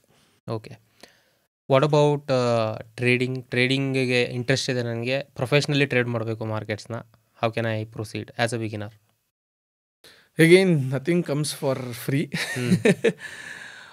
ಒಂದು ಸರ್ಟನ್ ಕೋರ್ಸ್ಗಳನ್ನು ತೊಗೊಳೋದಾಗಲಿ, ಅಥವಾ ಯಾವುದಾದ್ರೂ ಟ್ರೇಡಿಂಗ್ನಲ್ಲಿ ಆಲ್ರೆಡಿ ಒಂದು ರೀತಿಯಾದ ಒಂದು ಲೆವೆಲ್ ರೀಚ್ ಆಗಿರೋಂಥ ಮೆಂಟರ್ಸನ್ನಾಗಲಿ ಅಪ್ರೋಚ್ ಮಾಡೋದಾಗಲಿ, ಡಿಸ್ಕಷನ್ ಒಂದು ಕಮ್ಯುನಿಟಿ, ಒಂದು ಟ್ರೇಡಿಂಗ್ ಕಮ್ಯುನಿಟಿ ಇತ್ತು ಅಂದರೆ ಅವ್ರಗಳ ಜೊತೆ ಡಿಸ್ಕಷನ್ನಲ್ಲಿ ಇನ್ವಾಲ್ವ್ ಆಗೋದಾದರೆ ಮಾಡಿದ್ವಿ ಅಂದರೆ will get to know the mind set, ಯಾವ ರೀತಿಯಾದ ಮೈಂಡ್ ಸೆಟ್ಟನ್ನು ಬೆಳೆಸ್ಕೋಬೇಕು ಟುವರ್ಡ್ಸ್ ಟ್ರೇಡಿಂಗ್ ಅಂತ. ಅದು ಭಾರಿ important. First thing is the mind set towards trading. Unusual expectations, ತೀರಾ ದೊಡ್ಡ ದೊಡ್ಡ ನಂಬರ್ಸನ್ನು ಎಕ್ಸ್ಪೆಕ್ಟೇಷನ್ ಮಾಡಿಕೊಂಡು ಇಳಿಬಾರ್ದು. ಲಾಸಸ್ ಆಯಿತು ಅಂದರೆ ಅಕ್ಸೆಪ್ಟ್ ಮಾಡ್ಕೊಳ್ಳೋ ಅಂಥ ಮೈಂಡ್ ಸೆಟ್ ಇರಬೇಕು. ಪ್ಲಸ್ ಆಸ್ ಎ ಸೆಡ್ ಅದನ್ನು ಸೆಕೆಂಡ್ರಿ ಸೋರ್ಸ್ ಆಫ್ ಇನ್ಕಮ್ ಆಗಿ ಇಟ್ಕೋಬೇಕು. ನನಗೆ ಟ್ರೇಡಿಂಗ್ನಲ್ಲಿ ಇಂಟ್ರೆಸ್ಟ್ ಇದೆ, ನಾನು ಇವತ್ತು ಕೆಲಸ ಬಿಟ್ಬಿಟ್ಟು ನಾಳೆಯಿಂದ ಕಲಿಯೋಕ್ಕೆ ಶುರು ಮಾಡಿಕೊಂಡು ಟ್ರೇಡು ಮಾಡ್ತೀನಿ ಅಂದರೆ ಅದು ತಪ್ಪಾಗುತ್ತೆ. ಸೊ ಅದನ್ನು ಸ್ಲೋ ಆಗಿ ಸ್ವಿಚ್ ಓವರ್ ಆಗ್ತಾ ಹೋಗಬೇಕು. So you need to make sure ಟ್ರೇಡಿಂಗಿಂದ ಬರೋವಂಥ ಇನ್ಕಮ್ ಇನ್ ಕೇಸ್ ಲಾಸ್ ಆಯಿತು ಅಂದರೂ ಕೂಡ ನಿಮ್ಮ ಪರ್ಸನಲ್ ಲೈಫುಗಳಲ್ಲಿ ಎಫೆಕ್ಟ್ ಆಗದೇ ಇರೋ ರೀತಿಯಲ್ಲಿ ನೋಡಿಕೊಂಡು ಅದರ ಜೊತೆಗೆ ಇದನ್ನು ಗ್ರೋತ್ ಮಾಡ್ಕೊಂಡು ಹೋಗಿ ಒಂದು ಹಂತಕ್ಕೆ ರೀಚ್ ಆದಮೇಲೆ when you have confidence, okay ನನ್ನ ಬೇರೆ ಸೆಕೆಂಡ್ರಿ ಸೋರ್ಸ್ ಆಫ್ ಇನ್ಕಮ್ ಆಗಲಿ ಅಥವಾ ಟ್ರೇಡಿಂಗಿಂದಾಗಲಿ ನನಗೆ ಡೀಸೆಂಟ್ ಅಮೌಂಟ್ ಬರ್ತಿದೆ ಅನ್ನೋ ರೀತಿ ಆದಾಗ you can switch over your career or whatever it is. If you are already salaried job and then you want to quit, ಆ ರೀತಿಯಾದ ತುಂಬ ಜನ ಮಾಡಿರೋರು ಇದ್ದಾರೆ ಆ ರೀತಿ. So that will be a slow process. All of a sudden ಆಗೋದಲ್ಲ. ಯಾರೋ ನನಗೆ ಹೇಳಿದ್ರು, ಯಾವುದೋ ಒಂದು ಗೋಲ್ಡನ್ ರೂಲ್ ಸಿಕ್ಬಿಡ್ತು, ಗೋಲ್ಡನ್ ಸ್ಟ್ರಾಟಜಿ ಸಿಕ್ಬಿಡ್ತು, ನಾನು ಅದನ್ನು ಇಟ್ಕೊಂಡು ದುಡ್ಡು ಮಾಡಿಬಿಡ್ತೀನಿ ಅಂತ ಹೇಳಿ ನಾಳೆನೇ ಕೆಲಸ ಬಿಟ್ಬಿಡ್ತೀನಿ, ಅದೆಲ್ಲನೂ it looks rosy but reality ತುಂಬ ಹಾರ್ಶ್ ಆಗಿರುತ್ತೆ. ಈ ಒಂದು ವಿಚಾರದಲ್ಲಿ ಸರ್, ಈಗ ಟ್ರೇಡಿಂಗ್ ಅಥವಾ investing, it could be investing, so any material, educative materials, it could be book or ಯಾವ್ದಾದ್ರು ವಿಡಿಯೋ ನೋಡಿ ಅಂತ ಹೇಳ್ತು, ಆ ಥರದ್ದು ಯಾವ್ದಾದ್ರು ನಿಮಗೆ ಪರ್ಸ್ನಲಿ ನೀವು ರೆಕಮೆಂಡ್ ಮಾಡಬೇಕು ಅಂದರೆ ಬುಕ್ಸ್ ಅಥವಾ ಯಾವ್ದಾದ್ರು? ಪರ್ಸನಲಿ ಹೇಳಬೇಕಂದ್ರೆ ಮುಂಚೆಗಾದರೆ ಫಾರಿನ್ ಆಥರ್ಗಳು ಸುಮಾರು ಜನರದ್ದು ಒಳ್ಳೊಳ್ಳೆ ಪುಸ್ತಕಗಳು ಇರ್ತಿತ್ತು, ಇಲ್ಲ ಅಂತಲ್ಲ. ಬಟ್ ಈಗಿನ ಪರಿಸ್ಥಿತಿಗೆ ನೋಡಿದ್ವಿ ಅಂದರೆ ಇಂಡಿಯನ್ ಆಥರ್ಸೇ ಸುಮಾರು ಜನ ಒಳ್ಳೊಳ್ಳೆ ಪುಸ್ತಕಗಳನ್ನು ಬರೆದಿರೋ ಇದ್ದಾವೆ. ಫಾರ್ ಎಕ್ಸಾಂಪಲ್ ನಿಮ್ಮದೇ 2 ಪುಸ್ತಕಗಳು ಬರೆದಿದ್ದೀರಿ, ನೀವು ನೋಡಿದ್ದೀನಿ ನಾನು, ಐ ವೆಂಟ್ ಥ್ರೂ ದ್ಯಾಟ್. ಮೊದಲನೇ ಪುಸ್ತಕದಲ್ಲಂತೂ you have given a systematic step by step approach, ಯಾವ ರೀತಿಯಾಗಿ ಇನ್ವೆಸ್ಟ್ಮೆಂಟ್ಗಾಗಲಿ ಟ್ರೇಡಿಂಗ್ ಆಗಲಿ ಇದಕ್ಕೆ ಹೋಗ್ಬೋದು ಅಂದ್ಬಿಟ್ಟು ಅಂತ. ಸೊ ನಾನು ಆ ರೀತಿಯಾದ ಗೊತ್ತಿಲ್ಲದವ್ರಿಗೆ ಹೇಳ್ತಾರೆ, ಸೆಕೆಂಡ್ ಬುಕ್ ಸರೇನೆ ಪ್ರೂಫ್ ರೀಡ್ ಮಾಡಿರೋದು. S sir. ಸೊ ಹಾಗಾಗಿ ಆ ರೀತಿಯಾದ ಫಸ್ಟು ಎಜುಕೇಟಿವ್ ಆಗಿರೋವಂಥವು. ಈಗ ಕಂಟೆಂಟ್ಸ್ಗಂತೂ ಮೋಸನೇ ಇಲ್ಲ. ಈಗ ನಮಗೆ ಸೋಷಿಯಲ್ ಮೀಡಿಯಾನಲ್ಲಿ ಯೂಟ್ಯೂಬ್ನಲ್ಲೇ ತೊಗೊಂಡ್ರು ನೀವು ಒಳ್ಳೊಳ್ಳೆ ವೀಡಿಯೋಸ್, ಇದು ಬ್ಲಾಗ್ಗಳಾಗಲಿ ಸುಮಾರು ಕಂಟೆಂಟ್ಸ್ ಸಿಗುತ್ತವೆ. ನಾನು ಯಾವುದನ್ನು ಅವಾಯ್ಡ್ ಮಾಡಿ ಅಂತ ಹೇಳ್ತೀನಿ ಅಂದರೆ, ಫಿಕ್ಸೆಡ್ ಆಗಿ ಇಷ್ಟು ಮಾಡಿಕೊಡ್ತೀವಿ ಅಥವಾ ನೀವು ಇದನ್ನು ಬಳಸಿದ್ರಿ ಅಂದರೆ 100% ಸಕ್ಸಸ್ ಬರುತ್ತೆ ಅನ್ನೋ ರೀತಿನಲ್ಲೆಲ್ಲ ಮೆನ್ಷನ್ ಮಾಡಿರ್ತಾರಲ್ಲ, ಅಂಥ ವೀಡಿಯೋಗಳನ್ನ ಇಮ್ಮಿಡಿಯೇಟಾಗಿ ಸ್ಟಾಪ್ ಮಾಡಿಬಿಡಿ. ಎಜುಕೇಟಿವ್ ಆಗಿರೋವಂಥವು, ನಿಮಗೆ ಏನು ಮಾಡಬೇಕು ಅನ್ನೋದನ್ನು ಕಲಿಸ್ಕೊಡ್ತಾ ಹೋಗುವಂಥ ವೀಡಿಯೋಗಳಿರುತ್ತಲ್ಲ, ಸ್ಟ್ರಾಟಜಿ ಹೇಳ್ಕೊಡೋ ಅಂಥದ್ದು ಬೇಡ. ಫೈನಾನ್ಷಿಯಲ್ ಮ್ಯಾನೇಜ್ಮೆಂಟ್ ಯಾವ ರೀತಿ ಮಾಡಬೇಕು, ಈಗ ನಿಮಗೊಂದು ಸ್ಟ್ರಾಟಜಿ ಬಂದಿದೆ, ಅದರಲ್ಲಿ ಎಷ್ಟೋ ಒಂದು ಪ್ರಾಫಿಟ್ ಫ್ಯಾಕ್ಟರ್ ಅನ್ನೋಂಥ ಒಂದು ಕಾಂಪೊನೆಂಟ್ ಬರುತ್ತೆ, ಅದಾಗ್ಬೋದು, ಅಥವಾ ಡ್ರಾ ಡೌನ್ ಆಗ್ಬೋದು, ಯಾವ ರೀತಿನಲ್ಲಿ ಬರ್ತಿದೆ ಅಂದರೆ ನೀವು ಎಷ್ಟು ರಿಸ್ಕ್ ಮಾಡಬಹುದು, ಇಂಥವುಗಳನ್ನೆಲ್ಲನೂ ಹೇಳ್ಕೊಡೋವಂಥ ಎಷ್ಟೋ ಎಜುಕೇಟಿವ್ ವೀಡಿಯೋಸ್ ಇರುತ್ತೆ. ಕೆಲವೊಂದು ಕೇಸುಗಳಲ್ಲಿ ನನ್ನ ಕ್ಯಾಪಿಟಲಿಂದ 1% ರಿಸ್ಕ್ ಮಾಡಿದೆ ಅಂದರೆ ನಾನು ಪ್ರಾಫಿಟಬಲ್ ಆಗಿರ್ಬೋದು, ಅದೇನೇ ಸ್ವಲ್ಪ ಜಾಸ್ತಿ ರಿಸ್ಕ್ ತೊಗೊತೀನಿ 3% ರಿಸ್ಕ್ ಮಾಡಿದೆ ಅಂದರೆ ಕಂಪ್ಲೀಟ್ ನನ್ನ ಕ್ಯಾಪಿಟಲ್ ವೈಪೌಟ್ ಆಗ್ಬೋದು. ಇಂತಹ ಸಿಚುಯೇಷನ್ಗಳು ಇರುತ್ತವೆ. ಅದನ್ನೆಲ್ಲನೂ ನೋಡಬೇಕು ಅಂದರೆ ಅಂಥ ವೀಡಿಯೋಸನ್ನು ನೋಡಿ ಅದರ ಎಫೆಕ್ಟ್ ಏನು. ಈಗ ಮಾಂಟೆ ಕಾರ್ಲೋ ಅನಾಲಿಸಿಸ್ ಅನ್ನೋವಂಥದ್ದು ಕೆಲವು ಬರುತ್ತೆ, ಸ್ಪೆಸಿಫಿಕ್ ಟೆಕ್ನಿಕಲ್ ಟರ್ಮ್ಸ್ ಯೂಸ್ ಮಾಡ್ತಿದ್ದೀನಿ ಇಲ್ಲಿ, it may not be easier to understand, but sorry for that. ನನ್ನ ಕೆಲವು ಟರ್ಮ್ಸನ್ನು ನಾನು ಯಾಕೆ ತೊಗೋಬೇಕಿದೆ ಅಂದರೆ ಇಂತಹ ಅನಾಲಿಸಿಸ್ಗಳೆಲ್ಲನೂ ಮಾಡಬೇಕಾಗುತ್ತೆ. ಮಾಡ್ದಿರೋ ನಾವು ಹಾಕಿದ್ವಿ ದುಡ್ಡನ್ನ ಅಂದರೆ ಅದು ಬೇಸಿಕಲಿ ನಮ್ಗೇನು ಗೊತ್ತಿಲ್ದಿರೋ ಸುಮ್ಮನೆ ಕಣ್ಣು ಮುಚ್ಕೊಂಡು ದುಡ್ಡು ಹಾಕಿದ್ದು ರಿಟರ್ನ್ಸ್ ಬರಬೇಕು ಅಂತ ನೋಡೋ ರೀತಿನಲ್ಲಾಗುತ್ತೆ. ಸೊ ಇದನ್ನೆಲ್ಲನೂ ನೋಡಿಕೊಂಡು ಏನನ್ನು ರಿಸ್ಕ್ ಮಾಡ್ತಿದ್ದೀವಿ ಅನ್ನೋದನ್ನು ತಿಳುವಳಿಕೆ ಇಟ್ಕೊಂಡು ಮಾಡಬೇಕಾಗುತ್ತೆ. ಸರ್, ಈಗ ಸಪೋಸ್ ಲೆಟ್ಸೇ ಒಬ್ಬ ಸಾಫ್ಟ್ವೇರ್ ಇಂಜಿನಿಯರ್ ಲೈಕ್ ನಿಮ್ಮ ಥರನೇ ಈಗ ಸಾಫ್ಟ್ವೇರ್ ಇಂಜಿನಿಯರಿಂಗಲ್ಲಿ ಇದ್ಕೊಂಡು ಆಲ್ರೆಡಿ ಸಾಫ್ಟ್ವೇರ್ ಸರ್ಟನ್ ನಾಲೆಜ್ ಇದೆ and they also have sizeable capital ಇದೆ ಅಂತ ಅಂದ್ಕೊಳ್ಳೋಣ. ಓಕೆ, ಎರಡು ಕಾಂಟೆಕ್ಸ್ಟಲ್ಲಿ ಸಪೋಸ್ ಅವರು ಅಲ್ಗೋರಿದಮಿಕ್ ಟ್ರೇಡಿಂಗಿಗೆ ಎಂಟ್ರಿ ಆಗ್ಬೋದು ಅಂತ ಅಂದರೆ, ಇವೊಂದು ನೀವು ಸ್ವಲ್ಪ ಟೆಕ್ನಿಕಲ್ ವರ್ಡ್ಸ್ ಯೂಸ್ ಮಾಡಿದ್ರೂ ತೊಂದರೆ ಏನಿಲ್ಲ, ಯಾವ ಥರ ಅವ್ರ ಜರ್ನಿನ ಸ್ಟಾರ್ಟ್ ಮಾಡ್ಬೋದು ಟುವರ್ಡ್ಸ್ ಅಲ್ಗೋರಿದಮಿಕ್ ಟ್ರೇಡಿಂಗ್? ಸದ್ಯದ ಪರಿಸ್ಥಿತಿನಲ್ಲಿ ಸುಮಾರು ಆನ್ಲೈನ್ ಪ್ಲ್ಯಾಟ್ಫಾರ್ಮ್ಗಳಿದ್ದಾವೆ. ಅಂದರೆ ಈಗ ಅವರು ಡೆವಲಪ್ ಮಾಡ್ಕೊಂಡಿರೋ ಸ್ಟ್ರಾಟಜಿಗಳು ಯಾವ ರೀತಿ ಇರುತ್ತೆ ಅದನ್ನು ಆಟೋಮೇಟ್ ಮಾಡಲಿಕ್ಕೆ ಅಂತ ಕೊಡ್ತಾರೆ. ಬಟ್ ಅವುಗಳದ್ದು ರೆಗ್ಯುಲರ್ ಪ್ಲ್ಯಾಟ್ಫಾರ್ಮ್ಗಳದ್ದು ಅವುಗಳದ್ದೇ ಆದ ಲಿಮಿಟೇಷನ್ಸ್ ಇದ್ದಾವೆ. ಸೊ ನಿಮಗೆ ಬೇಕಾದಷ್ಟು ಎಕ್ಸ್ಟೆನ್ಸಿವ್ ಆಗಿ ಕೊಡ್ದಿರ ಇರ್ಬೋದು. ಸೊ ಯಾವಾಗ್ಲೂ ಇಟ್ಸ್ ಆಲ್ವೇಸ್ ಗುಡ್ ನಮ್ಮ ಸ್ಟ್ರಾಟಜಿನ ನಾವೇ ಕೋಡ್ ಮಾಡ್ಕೊಳ್ಳೋದು ಯಾವತ್ತಿದ್ರೂ ಒಳ್ಳೆಯದು. ಆ ರೀತಿನಲ್ಲಿ ನೋಡಿದ್ವಿ ಅಂದರೆ there are multiple softwares available. Like ತುಂಬ ಫೇಮಸ್ ಆಗಿರೋದು ಅಂದರೆ ಇತ್ತೀಚೆಗೆ Python, because it is open source, ಪೈಥಾನ್ನಲ್ಲಿ ಬರ್ಕೋಬಹುದು. ಅದನ್ನು ಬಿಟ್ಟರೆ ಆಮಿ ಬ್ರೋಕರ್ ಅಂತ ಒಂದು ಟೂಲ್ ಇದೆ, ಕ್ವಾಂಟ್ ಟವರ್ ಅಂತ ಒಂದೊಂದು ಟೂಲ್ ಇದೆ. ಸೊ ಈ ರೀತಿಯಾದ ಈಗ ಕ್ವಾಂಟ್ ಟವರ್ ಇದ್ರವರು ಅವರು C# ಕೋಡಿಂಗ್ ಇದನ್ನು ಇಟ್ಕೊಂಡು ಬರೀಲಿಕ್ಕೆ ಕೊಡ್ತಾರೆ ಲ್ಯಾಂಗ್ವೇಜು. ಆಮಿ ಬ್ರೋಕರ್ ಅವ್ರದ್ದು C ಪ್ರೋಗ್ರಾಮಿಂಗ್ ಲ್ಯಾಂಗ್ವೇಜ್ ರೀತಿನಲ್ಲೇ ಆಗಿರೋಂಥ ಅವ್ರದ್ದೇ AFL ಅಂತ ಇದಿದೆ, AmiBroker language, programming language. So ಅದನ್ನು ಬಳಸ್ಕೊಂಡು ಕೋಡಿಂಗನ್ನು ಇದು ಮಾಡ್ಬೋದು. ಸೊ ಇವುಗಳಲ್ಲಿ ಯಾವುದನ್ನೇ ಬಳಸಿದ್ರೂ ಫಸ್ಟು ಆ ಲ್ಯಾಂಗ್ವೇಜಿನ ಬಗ್ಗೆ ಕಂಫರ್ಟಬಲ್ ಆಗಿರಬೇಕು. ಸೊ ಅದನ್ನು ಕಲೀಲಿಕ್ಕೆ ಒಂದು ಸ್ವಲ್ಪ ಟೈಮ್ ಹಿಡಿಯುತ್ತೆ. ಪೈಥಾನ್ ಆಗಿರ್ಬೋದು, ಅಥವಾ C# ಆಗಿರ್ಬೋದು, ಅಥವಾ AFL ಕೋಡಿಂಗ್ ಆಗಿರ್ಬೋದು. ಇದನ್ನು ಕಲಿತು ಆ ಪರ್ಟಿಕ್ಯುಲರ್ ಟೂಲನ್ನ ಎರಡು, ಈಗ ಆಮಿ ಬ್ರೋಕರ್ ಆಗಿರಲಿ, ಕ್ವಾಂಟ್ ಟವರ್ ಆಗಿರಲಿ, ಅವುಗಳಲ್ಲಿ ಫ್ರೀ ವರ್ಷನ್ ರಿಲೀಸ್ ಇರುತ್ತೆ. ಇನಿಷಿಯಲಿ ಡೌನ್ಲೋಡ್ ಮಾಡಿಕೊಂಡು ಯಾವ ರೀತಿ ಇದೆ ಪ್ಲ್ಯಾಟ್ಫಾರ್ಮ್ ಅನ್ನೋದನ್ನೆಲ್ಲ ಎಕ್ಸ್ಪ್ಲೋರ್ ಮಾಡ್ಕೋಬೋದು. ಪೈಥಾನ್ ಆದರೆ ಎನಿವೇ ಫ್ರೀ ಸೋರ್ಸ್ ಅವೈಲಬಲ್ ಇರುತ್ತೆ, ಡೌನ್ಲೋಡ್ ಮಾಡಿಕೊಂಡು ಅದರಲ್ಲಿ ಒಂದು ಸ್ವಲ್ಪ ಟ್ರಯಲ್ ಮಾಡಿಕೊಂಡು ಕೋಡ್ ಕಲಿತು ಯಾವ ರೀತಿ ಮಾಡೋದು ಅಂತ. ನೆಕ್ಸ್ಟು ಈಗ ಡೇಟಾ ಫೀಡನ್ನು ಯಾವ ರೀತಿ ಇಂಟಿಗ್ರೇಟ್ ಮಾಡಬೇಕು ಆಗಲಿ, ಅಥವಾ ಬ್ರಿಡ್ಜನ್ನು ಇಂಟಿಗ್ರೇಟ್ ಮಾಡಿಕೊಂಡು, ಈಗ ನಾವು ಬರೆದಿರೋ ಕೋಡಿನಿಂದ ಒಂದು ಆರ್ಡರ್ನ ಪ್ಲೇಸ್ ಮಾಡಬೇಕು ಅಂದರೆ ಆ ಆರ್ಡರು ಪರ್ಟಿಕ್ಯುಲರ್ ಬ್ರೋಕರಿನ ಟರ್ಮಿನಲ್ಗೆ ಹೋಗಬೇಕು ಅಂದರೆ ಬ್ರಿಡ್ಜಸ್ ಅಂತ ಕೊಡ್ತಾರೆ. ಸುಮಾರು ಸ್ಟ್ಯಾಂಡರ್ಡ್ ಬ್ರಿಡ್ಜ್ಗಳು ಅವೈಲಬಲ್ ಇರುತ್ತೆ. ಅವ್ರೂ ಚಾರ್ಜಸ್ ತೊಗೋತಾರೆ ಪರ್ ಅಕೌಂಟ್ ಇಷ್ಟು ಅಂತ. ಸೊ ಅವ್ರದ್ದೇ ಆಗಿರೋಂಥ APIs ಕೊಡ್ತಾರೆ. ಸೊ ನಾನು ಪರ್ಸ್ನಲಿ ಬಳಸ್ತಾ ಇರೋದು ಸ್ಟಾಕ್ಸ್ ಡೆವಲಪರ್ ಅಂತ ಆಟೋ ಟ್ರೇಡರ್ ಅನ್ನೋದು ಟೂಲ್, ಅದರದ್ದು APIsನ ಬಳಸ್ಕೊಂಡು ಮಾಡ್ತಿದ್ದೀನಿ. ಸೊ ಇಂಥ ಇವುಗಳನ್ನ ಅದನ್ನು ಯಾವ ರೀತಿ ಇನ್ವೋಕ್ ಮಾಡಬೇಕು ಕೋಡಿನ ಮೂಲಕ, ಇದನ್ನೆಲ್ಲನೂ ಕಲ್ತ್ಕೊಂಡು then they can start coding. So ಅವ್ರದ್ದು ಲೈಬ್ರರೀಸ್ ಎಲ್ಲ ಅಲ್ಲೇ ಸಿಗುತ್ತೆ. ಸೊ ಅದನ್ನು ಇಟ್ಕೊಂಡು ಅದರಲ್ಲಿ ಕೋಡನ್ನು ಬರೆದು ಸ್ಟಾರ್ಟಿಂಗ್ನಲ್ಲಿ ಒಂದು ಸಣ್ಣ ಕ್ಯಾಪಿಟಲ್ ಇಟ್ಕೊಂಡು ಡಿಪ್ಲಾಯ್ ಮಾಡಿ, ಆಬ್ವಿಯಸ್ಲಿ ಫಸ್ಟ್ ಟೈಮಿಗೆ ಬರ್ದಿರೋದು 100% ಫುಲ್ ಪ್ರೂಫ್ ಇರೋದಿಲ್ಲ. ಏನೋ ಯೋಚನೆ ಮಾಡಿ ಬರ್ದಿರ್ತೀವಿ, ಕೋಡ್ನಲ್ಲಿ ಅಲ್ಲೊಂದು ಇಲ್ಲೊಂದು ಇಶ್ಯೂಗಳಿರುತ್ತೆ. ಎಲ್ಲನೂ ರೆಟಿಫೈ ಆದ ನಂತರ ಫುಲ್ ಕ್ಯಾಪಿಟಲನ್ನು ಇಟ್ಕೊಂಡು ಡಿಪ್ಲಾಯ್ ಮಾಡ್ಬೋದು. So first step will be ಯಾವ ಟೂಲ್ ಅನ್ನೋದನ್ನು ಫೈನಲೈಸ್ ಮಾಡಿಕೊಂಡು, ಯಾವ ಸಾಫ್ಟ್ವೇರ್ ಅನ್ನೋದನ್ನು ಅದರದ್ದು ಪ್ರೋಗ್ರಾಮಿಂಗ್ ಲ್ಯಾಂಗ್ವೇಜನ್ನ ಕಲ್ತ್ಕೊಂಡು ಪ್ರೊಸೀಡ್ ಆಗಬೇಕಾಗುತ್ತೆ. ಓಕೆ. ಸೊ ಈಗ ಡೇಟಾ ಅದೆಲ್ಲ ಫೆಚ್ ಇನ್ ಮಾಡಬೇಕು ಅಂತ ಅಂದರೆ ಡೇಟಾ ಫೀಡ್ ಪ್ರೊವೈಡರ್ಸೇ ಇರ್ತಾರೆ ಸರ್. ಅಂದರೆ ಈಗ ಆಕ್ಸೆಲ್ಪಿಕ್ಸ್ ಇರ್ಬೋದು, ಟ್ರೂ ಡೇಟಾ ಇರ್ಬೋದು, ಈ ರೀತಿಯಾದ ಮಲ್ಟಿಪಲ್ ಡೇಟಾ ಪ್ರೊವೈಡರ್ಸ್ ಇರ್ತಾರೆ. ನೀವು ಪೈಥಾನನ್ನು ಬಳಸ್ತೀರಿ ಅನ್ನೋ ಥರ ಆಯಿತು ಅಂದರೆ ಮೋಸ್ಟ್ ಆಫ್ ದ ಬ್ರೋಕರ್ಸ್ ಅವ್ರುಗಳನ್ನೇ ಫ್ರೀ APIs ಕೊಡ್ತಾರೆ ಡೇಟಾನ ಫೆಚ್ ಮಾಡ್ಕೊಳ್ಳೋದಕ್ಕೆ. ಬಟ್ ಅದರದ್ದೇ ಆದ ಲಿಮಿಟೇಷನ್ಸ್ ಇರುತ್ತೆ. ತೀರಾ ಫ್ರೀಕ್ವೆಂಟ್ ಆಗೂ ಕ್ವೆರಿ ಮಾಡೋಂಗಿರಲ್ಲ. ಪರ್ಟಿಕ್ಯುಲರ್ ಒಂದು ದಿನಕ್ಕೆ ಇಷ್ಟೇ APIಗಳನ್ನು ಕಾಲ್ ಮಾಡಬೇಕು ಅನ್ನೋಂಥ ರಿಸ್ಟ್ರಿಕ್ಷನ್ಸ್ ಇರುತ್ತವೆ.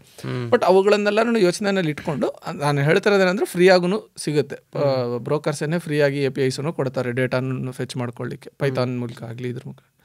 ಸೊ ಅದನ್ನು ಆದರೂ ಬಳಸ್ಕೋಬೋದು. ಸೊ ಈ ರೀತಿಯಾಗಿ ಡೇಟಾ ಫೀಡನ್ನು ತೊಗೊಂಡು ಆ ಡೇಟಾ ಟೂಲ್ನಲ್ಲಿ ಸಾಫ್ಟ್ವೇರ್ನಲ್ಲಿ ಬಂದ ನಂತರ ಏನು ಮಾಡಬೇಕು ಅನ್ನೋ ಸ್ಟ್ರಾಟಜಿನ ಐಡೆಂಟಿಫೈ ಮಾಡಿಕೊಂಡು ಬ್ರಿಡ್ಜಿನ ಮೂಲಕ ಆರ್ಡರ್ಸ್ನ ಪ್ಲೇಸ್ ಮಾಡೋದಾಗುತ್ತೆ. Cool sir.